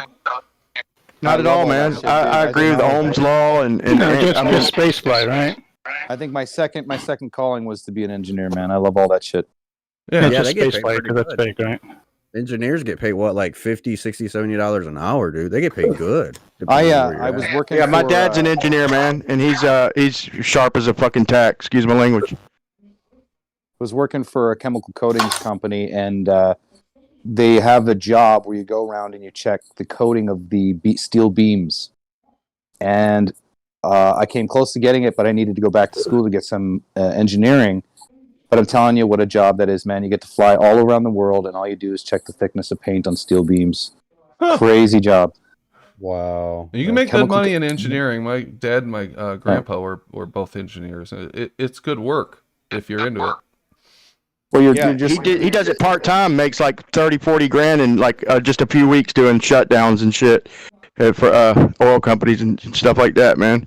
Yeah, in Alberta, Canada, it's so there's so little salt in the air that most of the world's I-beams and steel beams are actually painted in Alberta, if you could believe it. And it's such a high demand job right now. Chemical coating expert, man, it's fucking crazy. Wait, you say it's low salt content there or high salt? And low salt content in Alberta atmosphere. That's why they chemical coat. They sandblast all the steel and I-beams. We're talking like the China steel, man, that's built China. It's manufactured in Alberta, Canada, because of the low salt content in the atmosphere. So it's very little oxidation and rust. Here in Jacksonville, they're making us use for any new construction. Well, it ain't so new anymore, but like the last decade or so, use coated rebar and foundations, even underground, even like miles away from the beach. And then like if you live anywhere near the beach within a couple miles and you don't keep wax on your car and shit, man, the salt in the air just kills your paint job within a few years, man. It's crazy thinking about it, man. Just what goes on just in the air around us due to the salt water, a couple miles away. We've got the same problem in Michigan, except it's due to this salt they put on the roads in the wintertime. Man, let me tell you what. Yeah, it's horrible. It tears up the car. Oh yeah. Hey Brandon, speaking of that, yeah, you're in Michigan. You know where Bay City is. There's a little park right there, and there's an island right in between the thumb, right? Yeah. It's like 25 miles or something like that, give or take away. I'm gonna go to Bay City and see if I can do some. You talking about Charity Island? Yeah, I think that's what it is. Yeah, it's a little island right there. I film that when I go to Caseville, because my family lives up there. Do you see it? Oh yeah, you can see it from the shore there. It's closer up there. I'm sure it's further from up there. You can see all the way across the bay sometimes, Saginaw Bay. Really? Yeah. Oh yeah. Yeah. People, it has to be a very clear day. You can see Tawas across the bay. You should not be able to see that. I looked at Google Earth and I mapped it all out. You should not be able to see that at all. No. Do you remember Like Sarah? Do you remember Sarah 300. Palin? What's that? And she claims. Do you remember Sarah Palin claiming she can see Russia from Alaska? Yeah, I can see Russia from my backyard. Or what did she say? I can see Russia from my Pretty porch. much. That was actually Tina Fey. Tina Fey impersonating her, but yeah. I thought she said. I thought all Tina Fey did was say the exact same words that Sarah Palin says. Is that true? No. Sarah Palin said you can see Russia from Alaska, which is true. You have to go to the islands to separate the two. But she could the one that you're quoting. It was actually Tina Fey impersonating her, but it's a good quote. Mandela effect, people. Mandela effect. Yeah, there we go. Because somebody called Brian up. Get him on the phone. Tell him we got one. Yeah. I'm here, by the way, now. So what's up, Ruhif? What's new in your world? What's new? I'm waiting for a rental inspection at the moment. Going to rent a little house for our kids' little homeschool situation. I'm just waiting for that. Rent a house? I thought you already lived in a house. Oh, rent an apartment. No, we've got we rent a house and set it up as a little school for our kids. Is this a rich person thing? Would y'all go in? Y'all going in on it? Multiple families or something? No, it's a special needs thing. So two of our kids they're in a grey area. So they're not sort of special schools qualified and they can't really cope in a mainstream environment. So we're sort of stuck. Oh, well, that's great idea, man. Yeah. I support you on that. Oh, I failed to mention, man, my daughter just, I'm a 7-time grandfather as of like 10 p.m. last night, man. 10 fingers, 10 toes. I was born in 73, man. Congratulations, and, Brian. So my oldest grandchild is not even 5 yet. So I have four daughters and 2 sons, and I wasn't even a grandfather up until a few years ago. And all of a sudden I've just got them everywhere, man. But I love the grandbabies a lot better because I can give them back. Listen to this. I'm 42. My grandma is 80. She had my mom when she was like 16. My mom had me when she was 19. I had my first kid when I was 20. So we all started very That's early. exactly My the same grandpa as me, has like Brandon. 20 grandchildren, and he's only like 63. Whoa! My grandma's only 80 odd. All me and my brothers We've got each 5 have it. generations alive in my family at once. Yeah, I love You it. gotta embrace that, guys. It's great. 'Cause I don't have none of that. Yeah, it's fair. And my oldest boy's 20. Like they're old enough to have kids now too. So if my grandma doesn't die before my kids have kids, there'll be 6 generations alive in my family. Man, I'm Papa Leak, man. I'm Papa Leak. Yeah, you guys gotta embrace that, man, because I got just my son. So y'all gotta embrace that. Having grandparents and all that. Oh, absolutely. So, yeah, there's a love my trade-off, family. obviously, to having kids young. It's definitely a trade-off. It's hard for the first few years. Definitely very difficult unless you're, you got means. But I certainly didn't. And it was always tough those first few years. But it was worth it in the end. A lot of kids are waiting until they're like 30 now to even think about having kids. So I keep hearing. Yeah. That's just. So I'm And then 32 right you now. get I'm old. 32. My son's 5. Have them young and close together. Yeah, my sister started trying at 42 and just, went and had IVF, spent, $50,000 or something on IVF treatments and couldn't get pregnant because she'd left it too late. Yeah. I got friends going through the same thing, Paige. Exactly the same thing. Yeah, it's heartbreaking for them. Yeah, that's tough. Because you can't rewind time, can you? Yeah, you can't go back and change your mind and make a different decision. So, Right. You're more fertile. Women are more fertile when they're in their like 20s or 30s. Once that ship sails, Yeah, it that's our sails unless you prime. want to adopt or something. But Roger MC in yeah, we chat only says, have a certain amount of eggs. right. Roger MC says, "Oh my God, they breed like rabbits." That's right, Roger. We're gonna outbreed you, man. There may only be a few million of us Bloody right oath, now. we are legion. We are legion. Where's We're Flat coming Earth is after your spreading its balls. seed far and wide. Okay.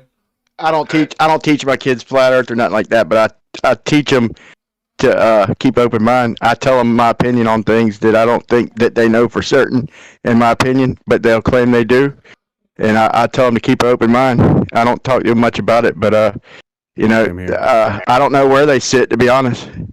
Any one of them, I don't know where they sit on it. Same here, man. Same here. Obviously, my kids know I'm into flat Earth, but my 11-year-old daughter makes fun of me. And she'll say, "The Earth's a ball." Like, the Earth's not a... Look at how ridiculous that is. Come on. Does it look flat? Look at the floor. She said, "Dad, the Earth's a ball." You gotta think. Remember when you were a kid and your, grandparents or whatever, they say stuff that you thought didn't make no sense, and you got older, like, wow, they made sense. Oh yeah, lots of stuff like that. Yeah, I wish I would have listened to my parents when I was younger. By the way, this rental house. Sorry, this rental house I'm about to look at. So Harry Baird and his observations of North Head in Sydney, of the horizon, where we show that the actual level of the horizon rises. This place has an excellent view of North Head. I can literally set up a camera or an auto level permanently. Awesome. That'd be cool, right? See the horizon rise up and down? Yeah, you'll see it, especially you'll see it do something in daytime. The question is, here's the question: is it more normal in the heat of the day, or is it more normal during the sunrise and sunset? That's where you get.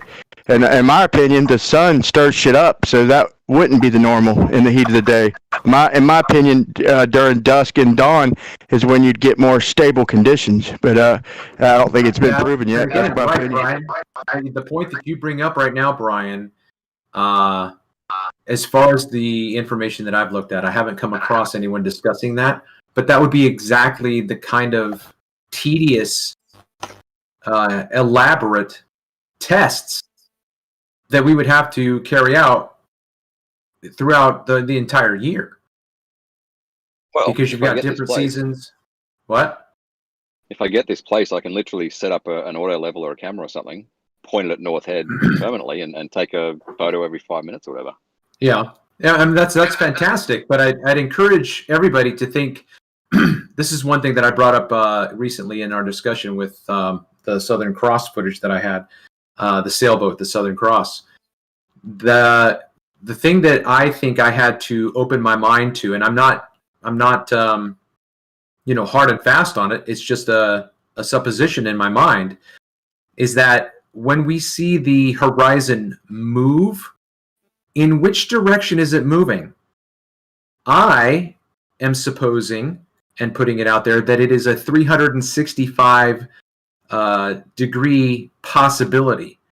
So when you see the horizon move and you think it's going up and down, it could be getting closer to you, that is up. It could be getting farther away from you, that is down. So I think that's the other way around. Okay, well, either way, though. Either way, the point is that it is not a 90-degree movement. Yeah, it's not like a two-dimensional picture, but that's a good point. I've had my auto level on the beach, more than once. But what you'll notice, and I'll just go ahead and show you this, so you'll know I know what I'm talking about. The clearer the day and the further you see, Ruif, the closer that line will be on the water, and on good clear days, you'll see that the crosshairs will be touching tap just barely over the water, obviously, on foggy days where the horizon's only like a half mile or a mile, and it's way below the crosshairs. But yeah, the further you see, the closer the crosshairs are to the water. And you're at the beach, right? Who's got the echo, by the way? Brian, actually, I did post a graph for your thing about half an hour ago. Of the relationship between your line of distance and sag, and that was correct. But for some reason, I read out 6 meters when all my calculations said 8.5. I don't know why I said the thing, but the graph is correct that I posted at about half an hour ago in the whatever it is, the what's it chat. That graph is correct, and the number is 8.57 meters is what the sag is going to be. Man, I might just grab my damn raincoat, man, and do this shit anyway. It's not letting up, but it's just a steady shit sprinkle. But so what did you say? What's your final? Is that your common sense guess too? I know that's what math says, but what's your brain tell you? Over a mile. I'm not having played with these things. I'm not going to rely on an intuition thing. I go with the maths, and the graph that I posted half an hour ago is completely correct. And that's 8.57 meters. For some reason, I read out 6. I think it was because so I don't know why I said that. But the numbers of all my maths, I've rechecked them, and it says 8.57. What was that? What just happened with Rumpus's voice?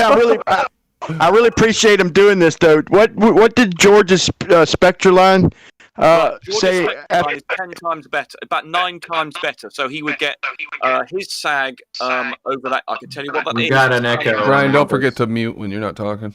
I'll tell you what the sag is for George's line. If you give me just 2 seconds.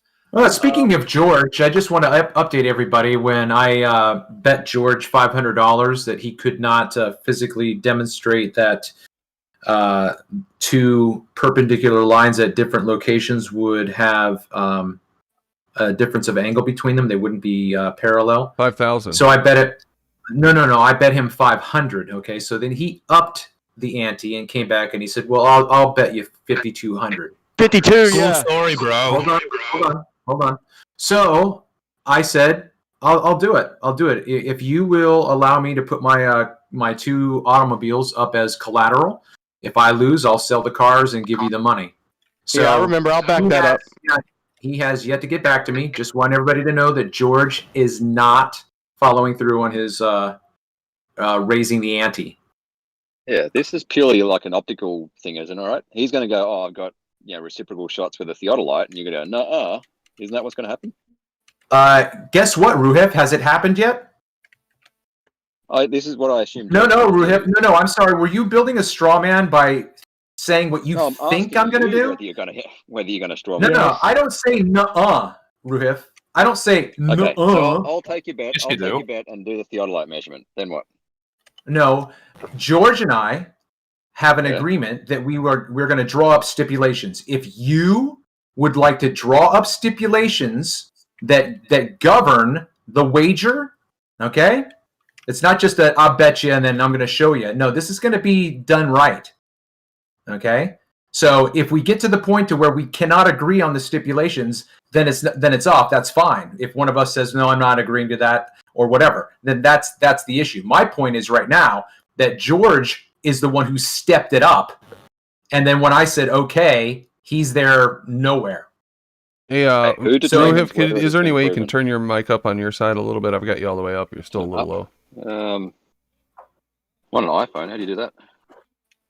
I think you can change the sensitivity. You got to go to your account, click on your icon. It should give you your... Hold it closer to your mouth. That's a good idea, actually. Love you, Paige. Yeah, that's a little Brian, Love you too, Brian, George's line would only sag by 1 meter, 0.95. Well, let me summarize what you said so far, because I think some people may have missed it. So you're saying 8 meters over the 1 mile? So for Brian's, so let's go through this. For Brian thing, the reel he showed us, which had 120 pounds breaking strain, it had a mass of 5 pounds, and it had a length of 1 mile, which is 1,600 odd meters. For him, the sag would be in the middle, 8.5. I don't know why I said 6 earlier, but in the graph I posted half an hour ago, it's the right value. That's 8.57 meters. For George's line, it's only a meter. His Spectra A line, which is an amazing line. If you look at the details of it, it's incredibly thin and incredibly. It's incredibly expensive too, man. And I appreciate you doing all that. Yeah, I want to say one thing though, man. The thing is this is why I don't think we can rely on the math, because this line that's rated at 120 pound test. Generally in fishing, we say, you could catch about twice the size of a fish that the line says, and you got to be careful pulling it up out of the water because it obviously gets heavier, but it's probably closer to 200 in actuality. Stop talking over Brian, Rumpus. I can't even hear what Brian's saying. Right, so there's Brian, if it's 120, but if you put 120 pounds on it, it will do this. Obviously, you can put more without it snapping, but that is for 120 pounds. Yeah, they're conservative, right? Yeah, but so that's the value you'll get from you may be able to do more, but that means you're going beyond the breaking strain you've given me. But if you use the breaking strain you've given me, it will be 8.57 meters for a line that's 1.6 kilometers long, i.e. a mile. What's the margin I got a spring scale. Rumpus? Yeah. What's the margin error on that calculation? Well, the other thing you need to do, of course, is that there is a problem that you'll have to wind it in, so that will affect the mass per unit length. So that what's the margin of error? Well, it depends on how much it stretches. If it stretches by 20%, then that will change the mass per unit length by. Oh God! You see, Travis, you just come out with. Give me the answer to this bloody complicated calculation. That's because you're not answering the question. Ever given an answer to any calculation. You're not answering the question. Yeah, but it's all he for a does, tone. So give it to me. As though it's a trivial thing to do. These things are not trivial. No, but you, with your Dunning-Kruger, you have no idea trivial. how No. difficult Brandon these things are. is asking you a question, Give me the answer. and give me you the go answer. off on You've a rhetorical never, ever word salad fest. Jesus you Christ. just go up to the salad bar of rhetorical salad, and then you pick it. You just keep going and going and going. You never answer the question, and then we get lost in all of your rumpusing, so that we think that you actually answered the question when you never did, and then you accomplished your job by pulling the wool over our eyes. But not this guy, not me. I haven't had the wool pulled over my eyes. I'm on to you, Rumpus. I am on to you. Anything about this, and you think you can demand from people and then complain? Oh, give me an exact answer. Give me the margin error. Give me this. Give me that. Give me that. These things require careful calculation with which you're completely ignorant. Okay, guess what? Hold on. No. Hold on. So. All of that bullshit right there. And when he said, what's the margin of error? You are ignorant. Okay. When he said, what's the margin of error? All you had to say was, it's very complicated. But you didn't. You just went on and rambled. Shut the fuck up, Ed. No, that's not going to happen. Shut the fuck up, Ed. I was just trying wait to give your an answer, turn. then you interrupted me and you said, I was talking, Ed, and you interrupted me. Explain an answer, and then you interrupted me. Oh, look, because he's not giving you something instant. Look here. Yeah, well, you're being a prat. Look here, you prat. You're just being a little prat. Yeah, prig. Anyway, wait, I got an important question, guys. I got a very, very important question. What? And I know it is. I imagine it's difficult, man. This is calculus shit, man. But look, so what about? Does it dictate what it'll do in brackish water? What the sag will be in brackish water? No, that's the ball bets are off in that. This is no relation to what happens inside. Yeah, that's why it's going to be good to see, you know. Travis, yeah, but the complication is going to be because the line can stretch by about 20%. You haven't told me that figure, so I can't tell you. But if you want to keep the tension, what it is, it will stretch by about 20%. I'm guessing because that's what these lines tend to do. Which means you'll then have to wind in the line. That will then affect the mass per unit length of the line, which will then affect the calculation. So if I made a guess at 20% extension, I could try and give you what would happen in real life. So Brandon was correct to say, what do you know? What's that sort of going to? So that was a good question from Brandon.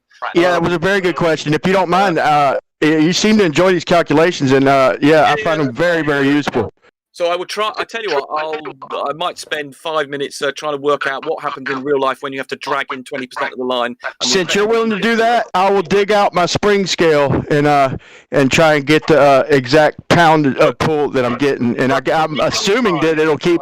I'm assuming it'll keep winding, and 120 pounds will stop at some point. I'll do like 110, over the water, because I do want to make sure it doesn't break before I get it in the water. Even though I think it'll hold way more than that, I want to be safe. I want to be safe and try that first with like 110 pounds. And, yeah, indeed. Then do it in the water. But I'm just saying the calculates. In other words, what shouldn't happen is you then go away and then try and do it until it snaps, and then say, "Oh, the point of it snapping, it was less than 8.57 meters."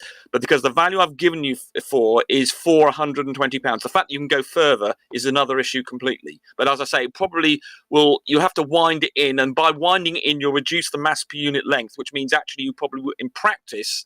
So Brandon was pretty to point out what happens in practice, because you will wind it in, reduce the mass per unit, it will actually probably sag a little bit less. But it's going to be, I'm off the top of my head, intuitively, it might go down to say 7.5 meters or something like You that. care to take a guess at what the sag will be in water? No, I couldn't think about that. At this point, well, before the show's up, it wouldn't hurt. There's nobody's going to hold you to it. But my guess is one side of the scale. I'm guessing that if I hold it 1 inch under the water on each end, that in the middle it's going to be 1 inch under the water, exactly the same. But that is optimistic. Brandon's the only other person to make a guess. So anybody else during the span of this stream, I'd be very interested to hear some guesses or predictions. Not going to hold you to it. Thanks.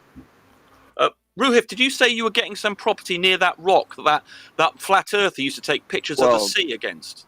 Yeah, I'm looking at a place in like 10 minutes that has a great view of it, and there's another one this afternoon that has a great view of it as well. So if I get that or the other one, yeah, I'll set up a fucking auto level on the balcony. That's fantastic. Yeah, I haven't got it yet. I'm just sitting there. Right, okay. But even so, just for the possibility, that is absolutely, because those pictures that guy was giving, which I think he's subsequently deleted, hasn't he, all his videos, because he's decided being a flat earther was he's stupid. hidden. Right. I messaged him a few months ago, and he said he's still a flat earther, but he doesn't make videos or get involved in it anymore. So he still comments here and there, and he's still a flat earther, yes. Oh, okay. All right. Who was this flat earther? Sorry, I missed it. Harry Baird. Harry Baird. Okay, I don't remember Harry that Baird. name. I'll what was his channel name? Flat Earth Truth or something, generic and whatever. Yeah, it was something like that, wasn't it? Yes. And he's in Sydney. He's taking pictures against the rock, against the sea. And he's actually showed, he demonstrated the refraction was happening and they're getting the horizon moving up and down. It was some great footage. With ships on it. With ships, yes. Yeah. I was going to include that in my document as examples of refraction. Well, we're waiting. Light does funny things. Somebody in chat brought something up. Let me just say something real quick, and then I'll let you go. I was going through the list of people that are blocked from the channel on YouTube, and there was a lot of the top ballers blocked for some reason. Ruhif, Dr. Phil, Professor Ranty, Phil, come on. Rumpus, and some others. Esteban. I don't know who blocked them, but please, mods, don't block these guys unless they're being trolled. We know these guys. Yeah, there are local baller trolls, but they're not they're not vicious trolls. Just block the vicious ones, man. not these guys. Even Rumpus, man. They're all the excitement. No need for mods. We guys make your show. No offense, Brandon, but that's why I got rid of my mods originally, because I found that there were rogue mods. I didn't know who it was, but that's what happens. And you got somebody there, Esteban, who supports the show. He actually gives you money. So, by banning him, effectively, it's taking money out of your pocket for what you're doing. So, what can I say? Yeah. Give me advice, mate. Well, I'm more worried about them having access to the channel and people not disappearing. So I've got some good mods right now. I don't want to just ban all the mods, so I'll be checking it. But, please, easy on the ban hammer there, guys. Okay, anyway. Go ahead. Somebody was saying something before I interrupted. Oh, yeah, sorry. How cool would it be if I set up like a little motor where I can sit at home and control the auto level and like look at boats going across the horizon from there by remote control. That'd be fucking cool, right? You mean like a remote control boat? No, remote control rotation of the auto level or the camera or whatever to like an old azimuth mount or something. Yeah. Once you set it up, cool. as far as level, it'll be level 360 degrees. Yeah, you'd need just a little motor. That's a funny thought. That's late. Yeah, that'd be great. But damn, that's crazy. And Jeremy called me lazy. I haven't done it yet. Just it was a cool idea. Yeah, hey, if you got it like that, man, you put the view on your big screen, man. You got a remote control to the TV and the auto level and all that shit, man. Get a remote control boat out there. Nice.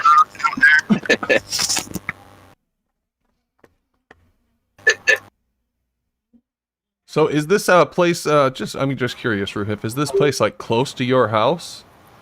Or is it a ways away? Yep. No, it's like 5 minutes drive, yeah. Oh, okay. All right, that's cool. So how come you didn't use your guest house?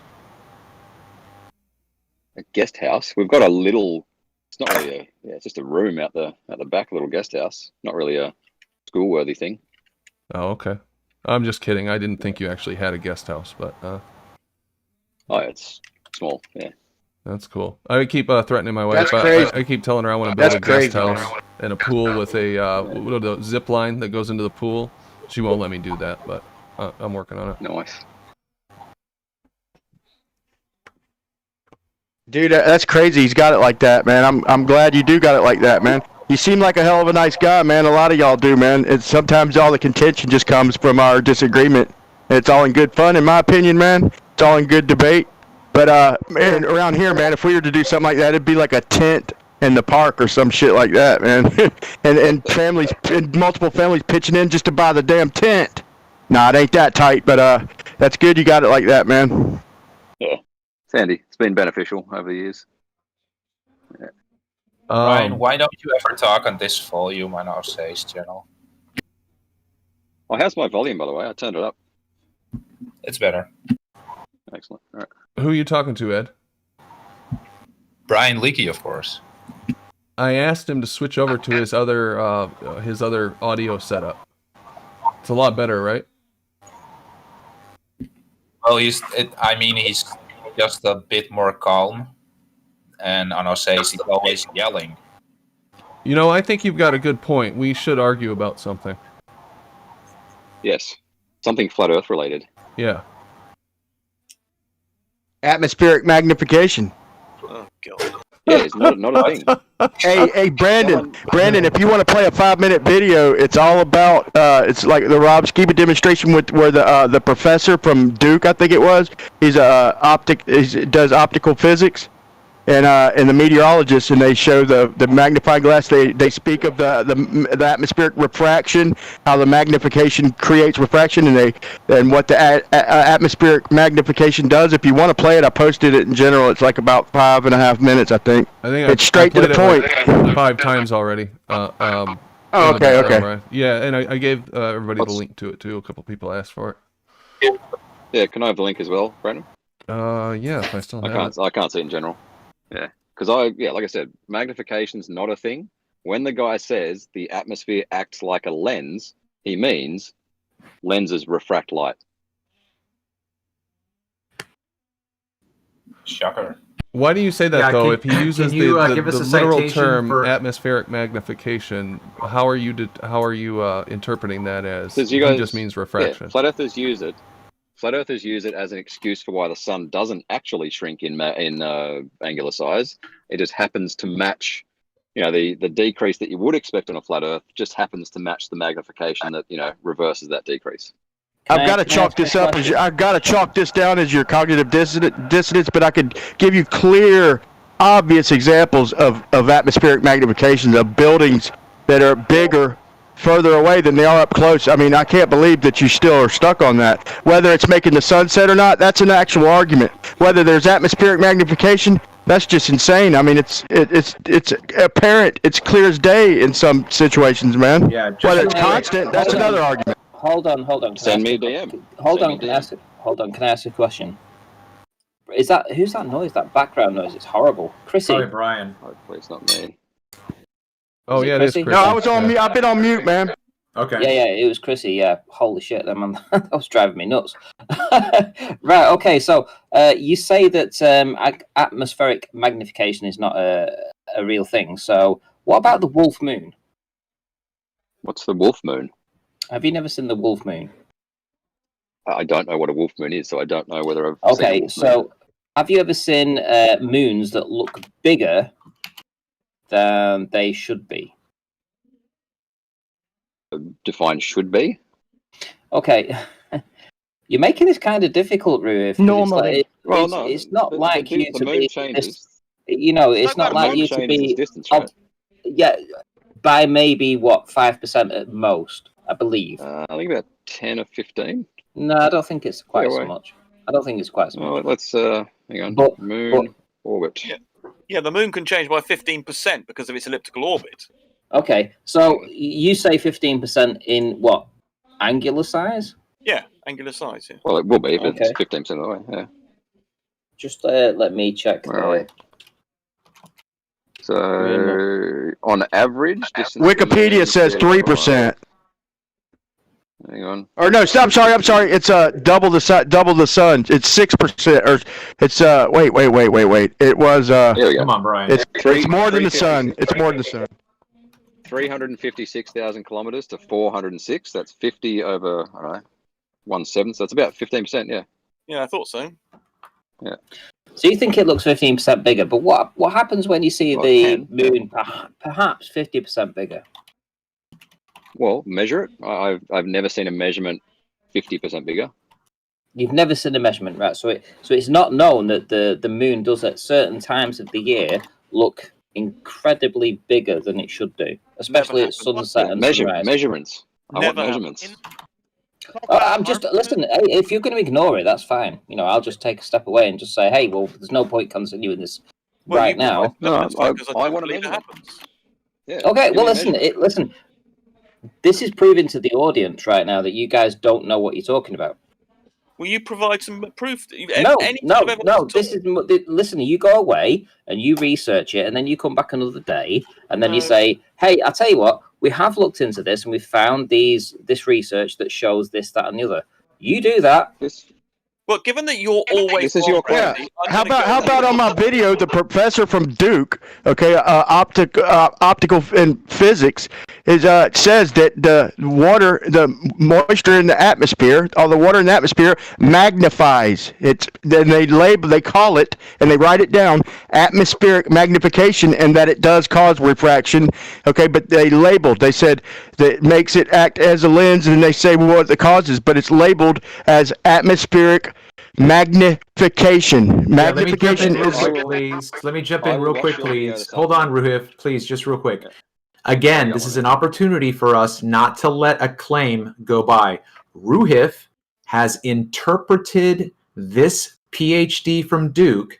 He's interpreted what he has said as magnification as refraction. Well, what he meant was refraction. Ruhif, please verify that for us. No. I'm referring to. Well, then your claim is empty. That's where it's coming from, you, Travis.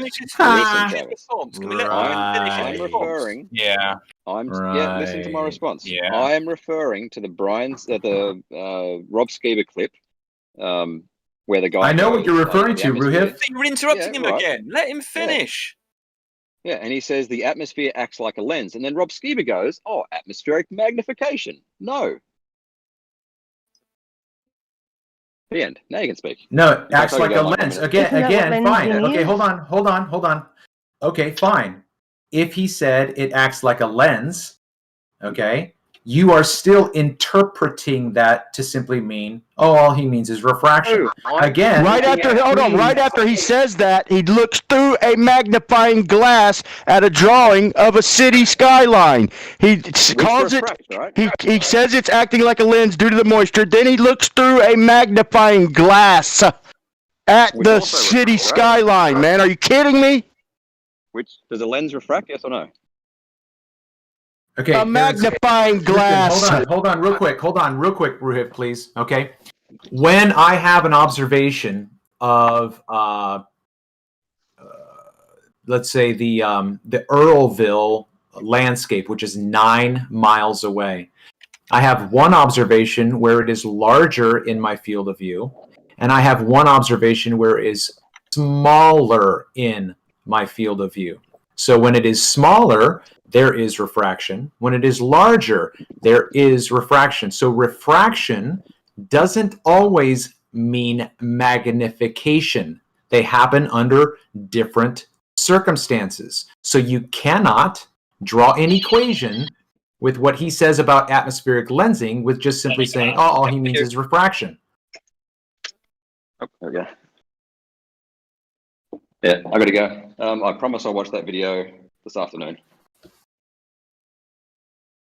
And if you feel like it, Travis, send me the raw images. All right, I gotta go. See you soon.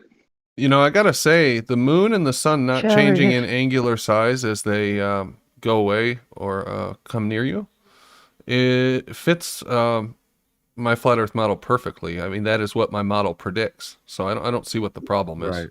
You have a No, model? It's Yep. a fundamental I have a part model. of the flat Earth model that the System. moon More and like the a sun system, must dude. change in I have size. one too. Yeah, They'll hit you with that model word. no, that's We'll say okay. I would say That's okay. I'll own it. Yeah, I'll hit you. I have my own personal model, and it Yeah, but predicts on that. that model, the moon and the sun must change in angular size dramatically. Not in my model. No, mine predicts that. Well, they Not, won't not change. in my No. model either. Not with Really? refraction Not at all. involved. Yep. You're You looking at showed a it 45 degree calculate, angle. Brandon? You're looking through more of a denser atmosphere at a 45 degree angle versus a 90 degree angle. Come on now.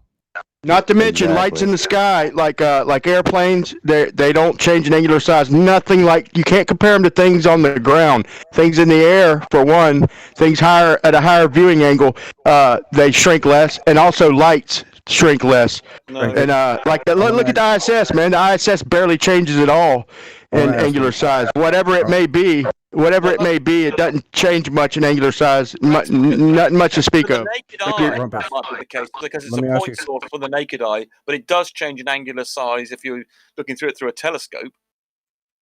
Rumpets, can I ask you a question real quick? You can. All right, so I wasn't on here for a little bit. I was looking at Cavendish experiments. Why do they not have one in a controlled environment? You don't need to. You need to. You need to You keep the don't temperature. need to. Why don't you let me finish my answer? You need to avoid You need to avoid temperature changes. When you say, well, okay, what do you mean by a controlled environment? Do you Where talk there's no about? airflow, where there's no Oh, you need to do that. Yeah. You need to. Yeah, you need to avoid airflow. That's important. So controlled environment. Well, no, I thought he was referring to not having masses and things, or arranging the room such that all the masses are in some strange way. I thought that's like what he a meant by vacuum, control. maybe? Yeah, vacuum. That's what I thought the other thing you might be referring to. So yeah. are you telling us that you have to control the environment, but you're not controlling the environment? Is that what you're There are saying? some aspects, just like this is typical. Flat earthers can never cope with more than one thing. There are several. You have to determine what is you want to control. So you Are you do need to kidding me? control. You do need to control the temperature and airflow. If you do that, then So- basically you don't need to worry about masses and things being near a And- heavy object or light object or being in a vacuum. Those And things you don't do- matter. And you do need to control the fact that lead can have a static charge as well. Well, something like There's many blue. variables. A lot of Yeah, variables, bud. Hold on. Blue has grounded those balls, and I think that's what Cavendish did as Grounded. well. I'm watching. Grounded, No. yes. He So didn't they ground it. He had grounded the telescopes, charge. bro. Yeah, he did ground them, but that gives it electromagnetic. He did ground. Charge because they Hold grounded. on. Jesus He did Christ. ground it. He did ground it, but grounding it gives it electromagnetic charge. I demonstrated that yesterday. No, there's no Yeah. such thing as electromagnetic charge, bro. How is that? It can. What are drain a you battery. talking about, dude? Put a battery. You If you don't put a know what car battery electromagnetic on the ground, is. bro, Not a it will charge. drain There's it. no such thing as If you put a electromagnetic listen, charge anymore. If you put a battery on the ground, it will drain the battery. So yeah, there's a charge coming there, bud. If you I can demonstrate it right now, just like I did yesterday. I took two frisbee size Shut up, plates of Ed. We're metal. not talking to you, Ed. Shut up, Travis. Shut up, I took Ed. two frisbee size plates of metal. But you didn't have And- it grounded. That's the whole point. You had You had two plates with us. If you ground it, you get more charge. Rumpus, you want me to demonstrate that? No, if you ground it, it's going to discharge the ball. No. How do you think they powered the old telegraph wires? They grounded it. They drew the power from the ground through wires, Rumpus. And also, and it just so happens that one of the plates automatically acts as a negative and the other one acts as a positive, and opposites attract. So that's just a possible variable. I'm not saying that that's definitely what's happening, but that's a variable. You say flat earthers, look, we demand more rigorous testing and more variables tested, okay? So don't knock us for wanting to see more. Tested in God, you're echoing it. Numerous variables. He was very rigorous about temperature. He was very rigorous about airflow. He was he even changed the balls and things to try and he also grounded. So why can't they reproduce it? Why can't they reproduce it? Who can't reproduce? We can't reproduce what? It should be all over colleges, all over. It is. There's some professors that done it and it doesn't work. No, it does. In the physics labs around the world, students do the Cavendish experiment all the time, every day. Where on earth are you getting your information? Citation for that? You have a citation for that? The citation that it didn't work, Don. Shut up, Ed. You just We're made not a talking. claim. Shut up, I'll show Travis. you. You just made a claim, Don. Ed, why are you talking? It was Don and Rumpus. Quiet. So, yeah, Don, there are physics labs that do Cavendish experiment every day. There are students every day who do a Cavendish experiment. I'll send you a video of somebody talking about it. Hang on. Yes, someone incompetent doing Rumpus, that doesn't bother you that they already had Big G calculated before? They say that the Newton's law of gravity came before, so they already had Big G calculated before they even did any experiments. That doesn't bother you a little bit? No, because they're measuring something empirically. Just because someone's calculated someone in a desk somewhere, that doesn't change what your experiment measures. Yeah, but Cavendish came like 11 or 12 years after Coulomb's, and they use the same apparatus, okay? Yeah. The same apparatus, and just because they ground the damn lead balls means that just that validates the whole damn experiment, and we can now call it gravity? No, man. What are you talking about? Too easy. You're too easy. We're not that easy, Rumpus. We might even be wrong, but we're not going out with just good. The Cavendish experiment is an empirical measurement of a physical phenomenon. It doesn't matter what anybody calculated 100 years before or afterwards. So Newton's law did not come before. So basically, Newton's law was nothing but Coulomb's law until the Cavendish experiment. Am I right? No. What are you talking about? You just said calculations don't mean shit. Wait, they say that Newton's law, G times M1 times M2 over R squared, the same as Coulomb's, except for Coulomb's uses with the amps. Okay, a Coulomb is a rate for 1 amp. Okay, and no, I'm just saying. Look, it's the same apparatus, Rumpus. Yes, I know. You're telling me things I know. You just said calculations don't matter. You just said calculations. Shut up, Ed. No, take the mic out of your mouth. Yeah, all right. Brian, you were implying that because Newton had done a calculation years before. Brian, don't forget to mute when you're not talking, please. Brian, you're echoing. Brian, the argument seemed to be that because Newton had done a calculation and we'd had an estimate of G, although he had only had it within a factor of 10 or 15% or something, that somehow makes all the experiments that test things later somehow invalidated. No, science is all about testing things empirically all the time. We're always heard checking. What you just said. We're you just always. Said Hold on, let me finish. No, you misunderstood. Well, I don't know what you think I said. I'll say it again. It doesn't matter what anybody did in calculations earlier. People are going away and measuring the value of Big G now in laboratories. And the fact that someone's done a calculation or experiment before is utterly irrelevant. They're checking it every day. There's a lab somewhere in New York State where they've got so in other words, it wasn't valid until it was demonstrated. Right? Is that fair to say, Rumpus? Is it fair to say that it wasn't valid until it was demonstrated?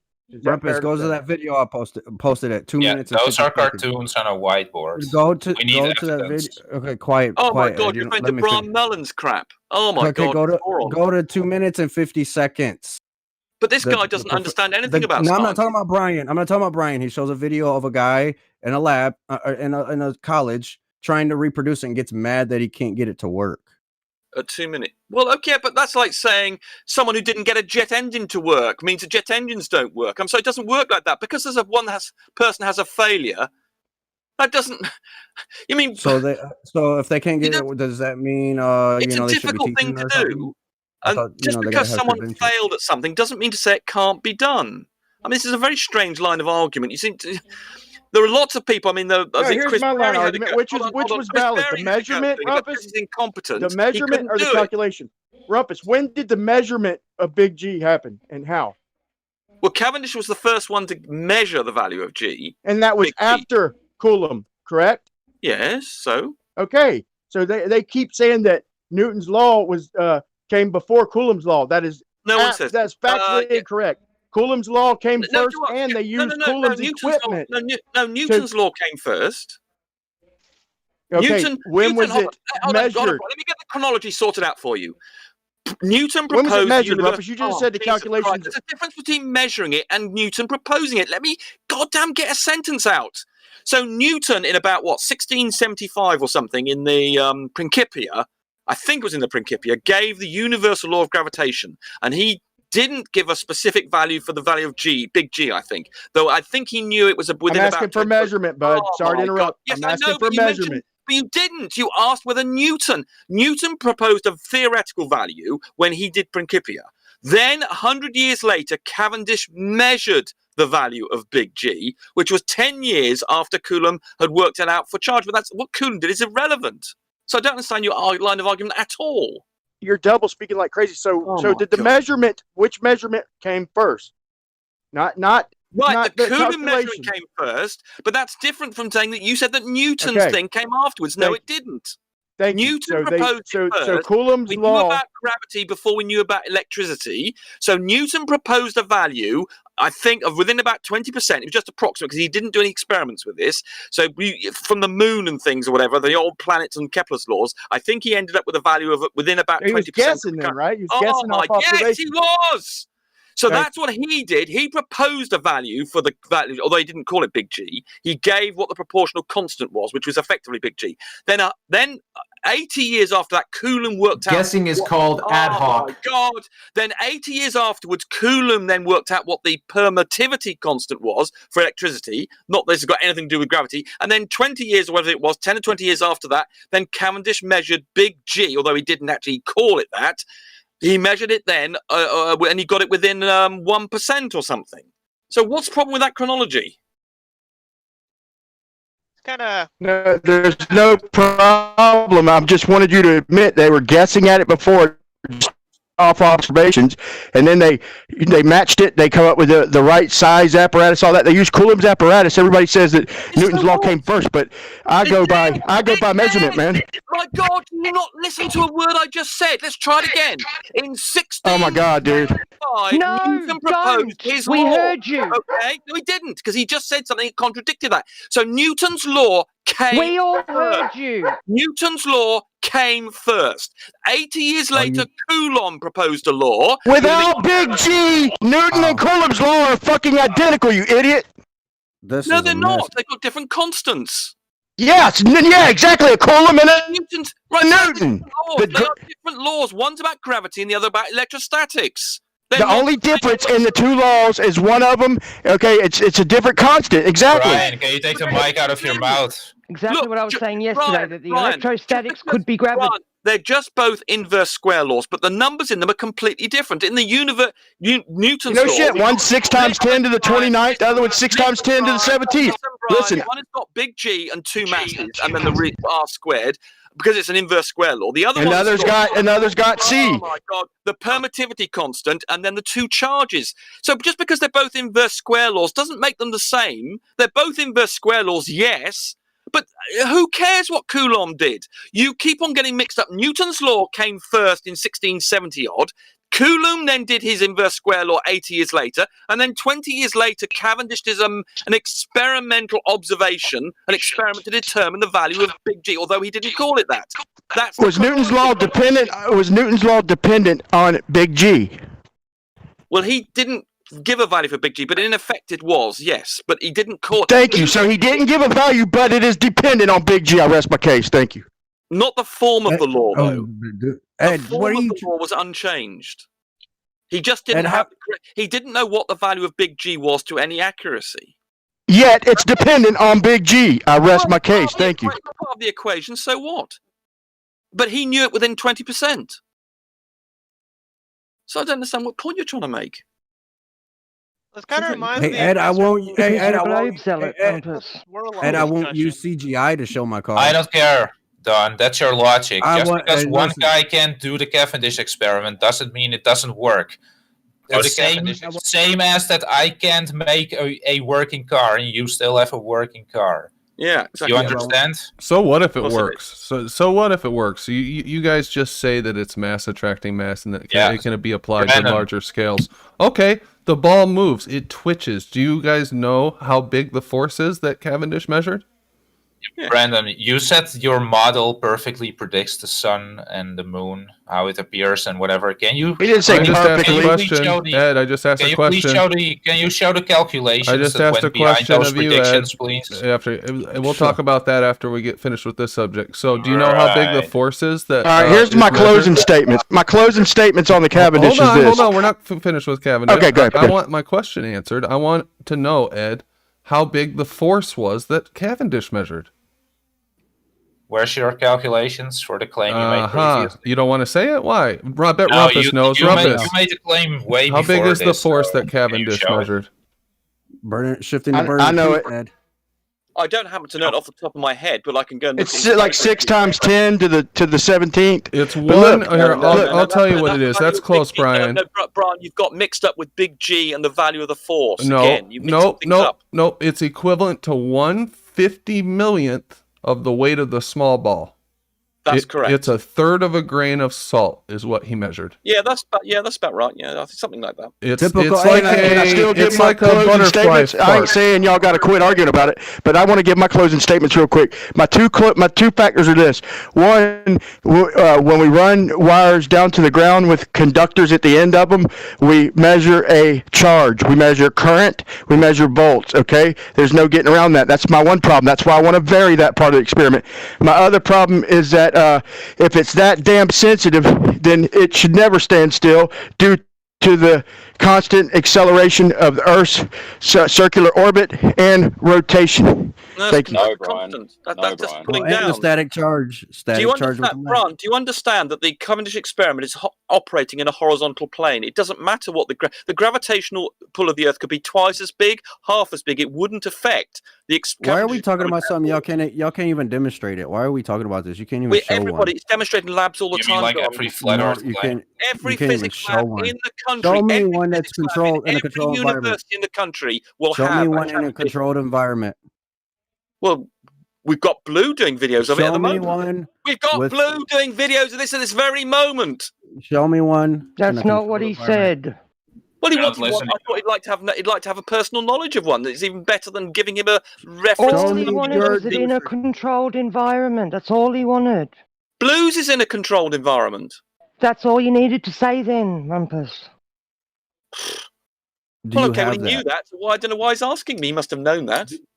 Do you have that? Well, no. Well, he mustn't have known that if he. Blue's setup is pretty good, but Blue's setup is pretty good. But like I said, man, he's grounding all 4 lead balls, and therefore there's going to be a current. Okay, I know. Yes, there is. Lead. You have no idea what you're talking about, buddy. Yes, dude, lead can hold a static charge. Did he control Not that if variable? it's grounded, it can't. Jesus Christ. Yes, it can. Oh my goodness, dude. It pulls current from the ground. Is anybody not listening? Take the mic out of your mouth. If you ground the lead, then it is not going to have a. If you ground all the balls in the experiment, they all have the same potential. Therefore, they will not have any electrostatic attraction.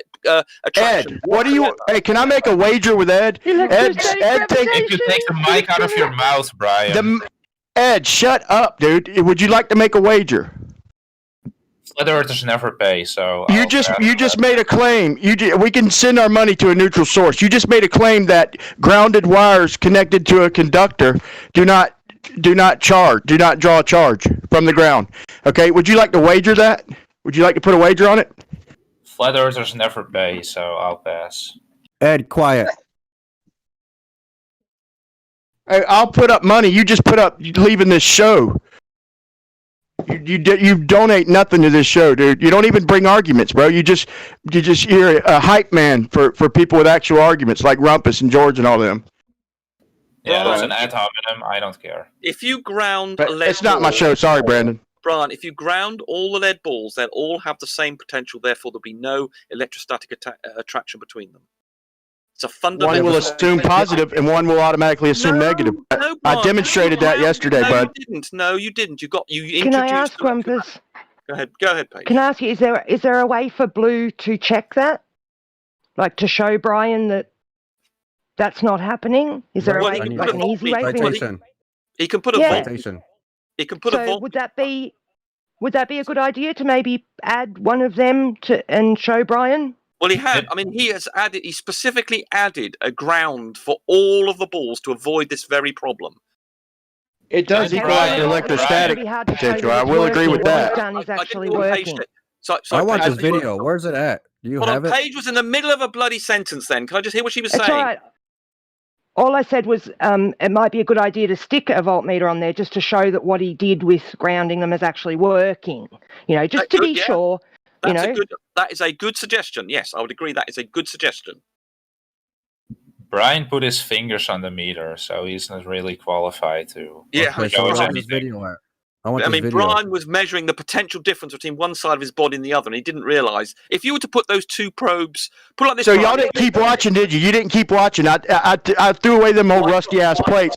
I got 2 lead plates. I got them right here. Does anybody wants to see? I will not put my fingers on it, and it gives more charge. I got 2 lead plates right here in front of me.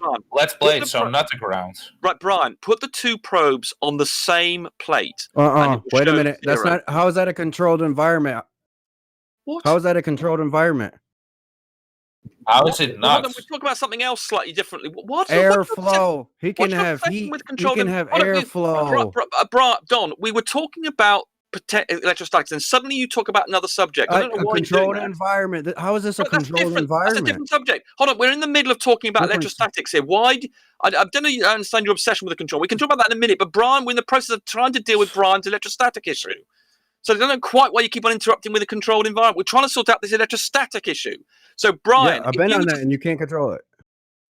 What on earth are you talking about? So, Brian, stick the 2 probes that you've got on the same metal plate, and then they will show 0. All right, I'm setting it up right now. That's what Blue has done. He's joined all the balls together with wires and effectively grounded them, so they're all got the same potential. There'll be no potential difference, i.e. voltage, between any of the balls. And he achieves that by connecting them together. And because they're conductors, they will all conduct and they will all become the same potential difference. All right. Hey, Rumpus, can you prove to me that he didn't have a draft? Yeah, so that's up to you to prove that he had. That's not my experiment. You didn't see the entire room. You're claiming a lot of stuff without seeing the entire room. It's not my claim. It's not my claim. Well, yeah, it is. It is your claim that there is. Not my claim. It is your claim that it is not controlled. So please go ahead and prove that claim. My claim is, did he control all the variables? Right. So prove that claim, please. Prove that claim. It's up to you. Yeah, that's a claim, Don. You made a positive claim. No, you have to prove it. Negative. You got to stop making people prove when they say I don't believe that. If you make a positive claim. That's not a positive claim. Yes, it is. Yes, You've got a very strange way of thinking what a positive claim is.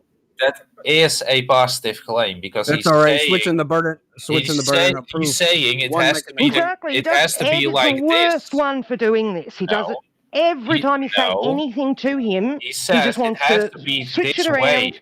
That's a positive claim. Well, one, it looks like it's either in his basement or in a shed. Right. So prove your claim, Don. You're making a claim. Prove my claim, dude. You're switching the burden. He's doing the experiment. No, he needs to show he's done it right. You're saying it has to be the way I say it is. That is a positive claim. Now prove your claim.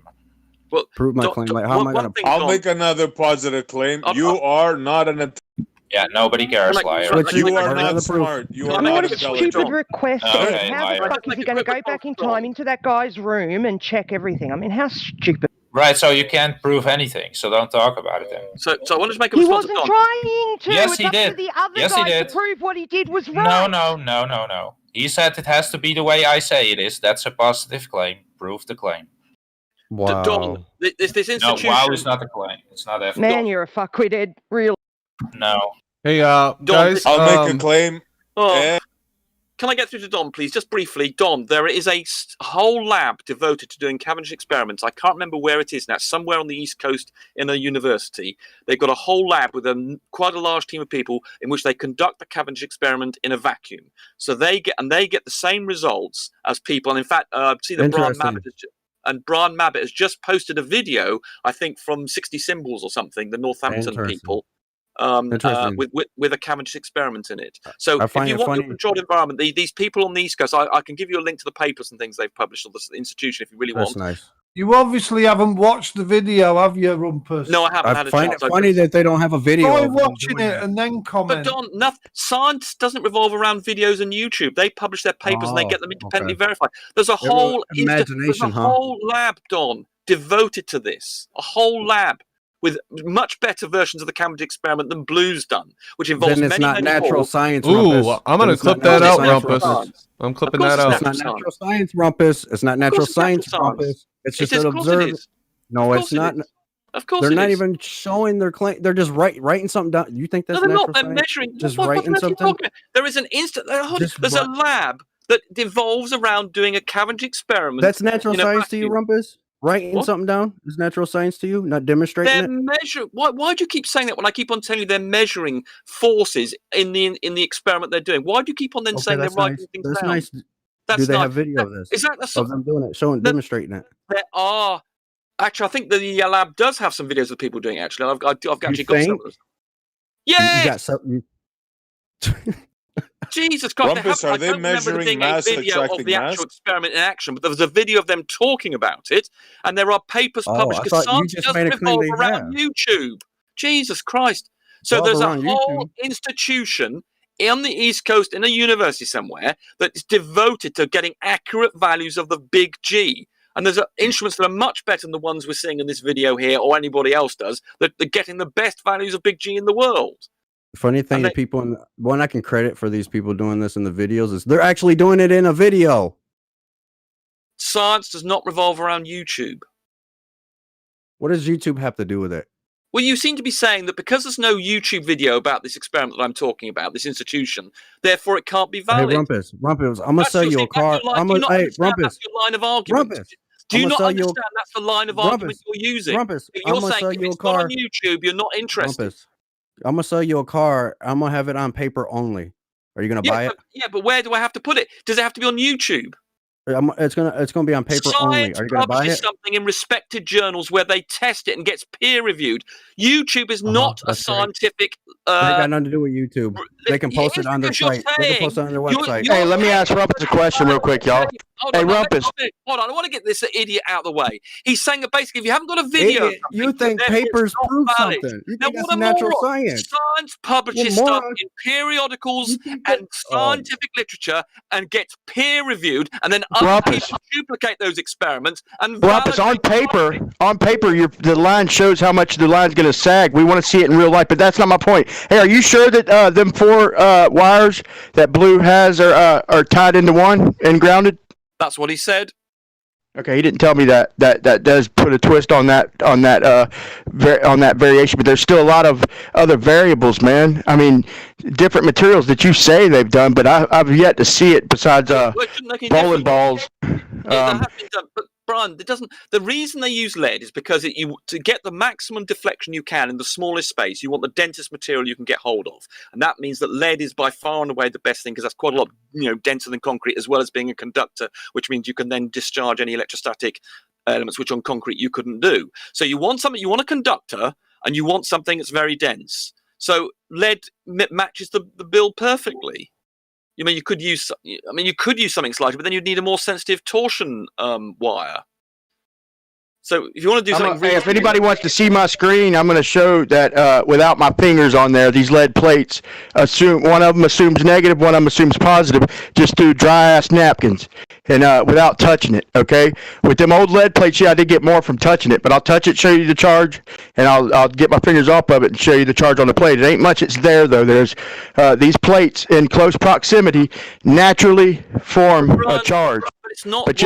If they're all grounded together, that probably changes things. I will admit that. Exactly. This is what we've been telling you for 2 days now. Still, Ed's sitting there saying that it was getting no charge, even though it was small. Even the shitty old dried up plates were getting some, but just pure lead plates were getting more charge off my finger. Hey guys, I'm a little lost. I feel like some of us are coming into the middle of a conversation. Maybe I wasn't paying good enough attention, but exactly what is the point of contention that you guys are?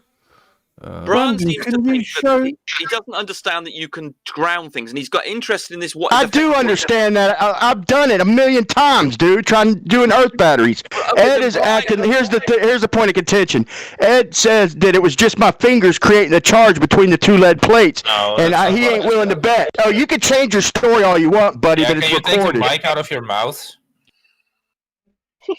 Brian, you for some reason were showing us an example yesterday with 2 plates with an insulator between them. That's not the situation that Blue's got. He was effectively having the probes just going directly to 1 plate in effect, and therefore everything was grounded. Quite why you thought it was relevant to bring up 2 plates with an insulator between them, I wonder what you're doing here, Rumpus. What are you doing here, Rumpus? I'm What's your explaining to purpose? you why you're an What's idiot. your purpose? What's the purpose? My purpose is to explain to you you're an idiot. To redefine natural science? Not at all. You're the one conflict. You're the science denier who doesn't understand what the hell's going on. Science For some denier. reason, you seem to think that if you conduct an experiment in a vacuum, that makes I'm it gonna sell unnatural you. or something. I'm gonna sell you a car just on a piece of paper, okay? Right. Give me So $5 let's Don. My God, this is the guy who seems to think What's you've the got to go on YouTube definition? in science. Right, Don. What's the definition of natural law? Definition of natural law. I have no clue about that one. Oh, that's a relief. That shall not kill. Whatever we agree it is. Hey guys, Ruhif had some feedback Thou on shalt not Brian's. commit adultery. Ruhif Yes, had that's some more like feedback on Brian's comment there. magnification. Yes, that is more like a natural law. Exactly right, Brian. You got that exactly right. Well done. Hey guys. Brendan, Is can you guys hear me? please? The second law of is I it can hear you, entropy a Brendan, natural yeah. law? Is it entropy a natural law? There's no such thing as natural law in science. They're the laws of nature.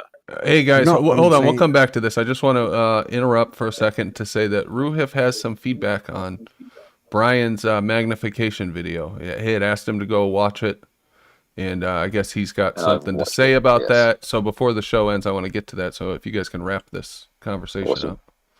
I'll say it. That'd be like 10 seconds. So, Brian, do you agree that the optics professor does not say there's atmospheric magnification? It is Rob. Would you Skeeter agree? that says Okay, if I magnification. will agree to that, if you will agree Okay. that they used a magnifying glass when saying that the atmosphere acts as a lens, will you admit that they then used a magnifying glass when comparing the Yes. atmosphere to a lens? Will you admit that?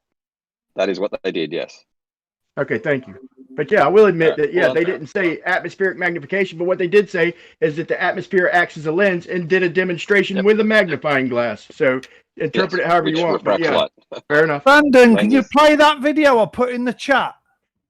Yeah, if I can find it again. Yeah, let me see. Brian, your camera is on. Oh, by the way, this wolf moon thing, there's nothing to do. It just means a new moon. It's got nothing to do with its size, and there's nothing to do about it getting big or not. God knows what Ranty was talking about. Tuh. You have no clue, do you, Rumpus? I have every clue you could possibly imagine times 10. Hey, Rumpus, let me ask you a question. Be honest, Rumpus. Be honest. I'm Would I always be honest. okay? What? Okay, say if you're 500 miles away from me, right, and you're looking at the sun above you at a 90-degree angle, and I'm looking at it at probably more than about 1,000 miles at a 45. We're 1,000 miles apart, and I'm looking at it at a 45-degree angle. Would I be looking through more of a denser layer of atmosphere than you? You'll be looking through more atmosphere. Yes, if the sun was 45 degrees to you as opposed to above you, then yes, you would be looking through more atmosphere. Correct. Can that magnifying the sun cause magnification? No. Okay, what? Okay, say if you're 500 miles away from Oh, Don, we lost your audio. No bad. We're getting an echo. We're getting a delayed echo. Oh, yeah, is that Brian what it is? Mebbis, you're echoing. Brian, you're doing it again. Brian! No, it's the other Brian this time. There you go. You got it. Yeah, it's Brian Mabbott. Yeah, it's Brian Mabbott. Okay, well, guys, good timing for a lull in the show. It's 7:45. So why don't we do final thoughts tonight? We haven't done it in a couple of days, and we'll start off in reverse alphabetical order this time with why is the Earth flat? Who just dropped out? Okay, Rumpus, you're up first. Why is the Earth? Well, it isn't flat. It's observably spherical. Just look at the horizon. See that it drops below eye level. See boats go over the horizon. See the fact we have a sunset and sunrise. So obviously, just for those 3 observations, you can say, "Ah, can't be flat. Must be something else." And if you measure the distance, the dip angle to the horizon, you can measure the radius of the Earth yourself personally.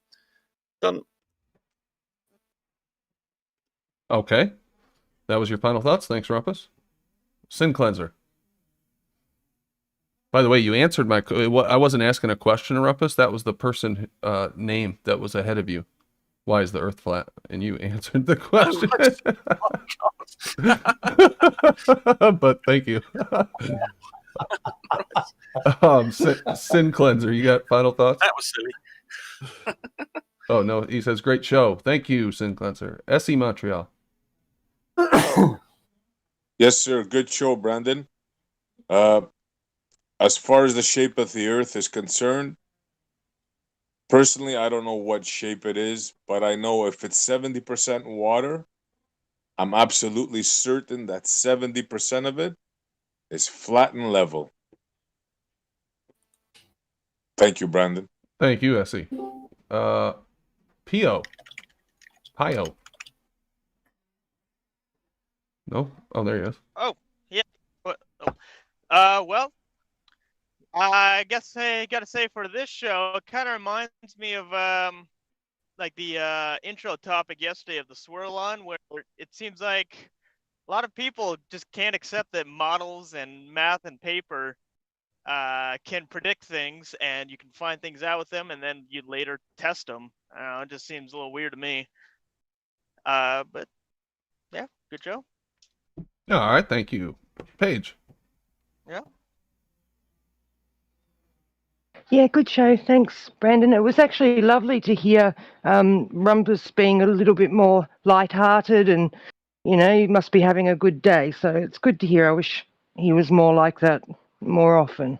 Be nice. Anyway, good show. Thanks for having us. Thank you, Paige. Thank you, Paige. Kitty, not so soft paws. No? Travis. His ether bandiness. He must be away. F.E. Nope. Here I am. Thank you very much, Brandon, for allowing Ranty to share my GoFundMe. And if anybody has any questions or if you just want any information, please feel free to email me. It's in the GoFundMe. Final thoughts.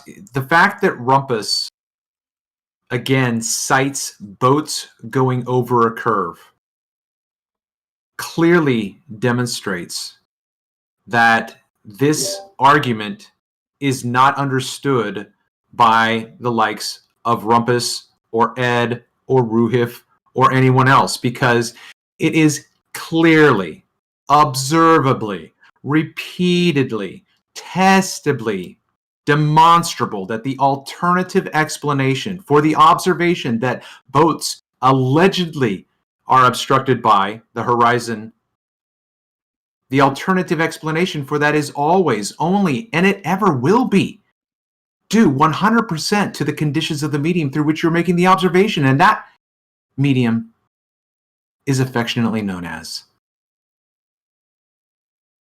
the ether band. Everybody drink. Thank you, Travis. Very, very dramatic. FE does not equal reality. Yes. Well, as always, Travis just made empty claims. He never presents any evidence, so we can just dismiss what he says. But Brandon, you made a claim that the way we see the moon and the sun is actually perfectly predictable on your model of the flat Earth. So can you please present the calculations that went behind these predictions and the measurements you made, etc.? Thanks. Yeah, I'll have to do that sometime, Ed. Thank you, Ed. Don Gio. Thanks for having me on. Yes, it's flat. Rumpus, I don't know what the heck that meant about paper and all this stuff, but Ed, you change your name more than a woman changes her clothes. Thanks, Don. Chad. What's happening? What up? Yeah, I don't know. My mind's a complete blank. Well, gee whiz. Great show, and thanks for having me. Thank you, Chad. Brian Mabbitt. Good evening, sir. Good evening. I'd just like to finish on that video that I put in for Rumpus. I don't know if you'll hear it if I play it, will you? There's another set of dead balls inside there. Are you playing it right now? Yeah. Can barely hear it. Can you play it? You give me the link one more time.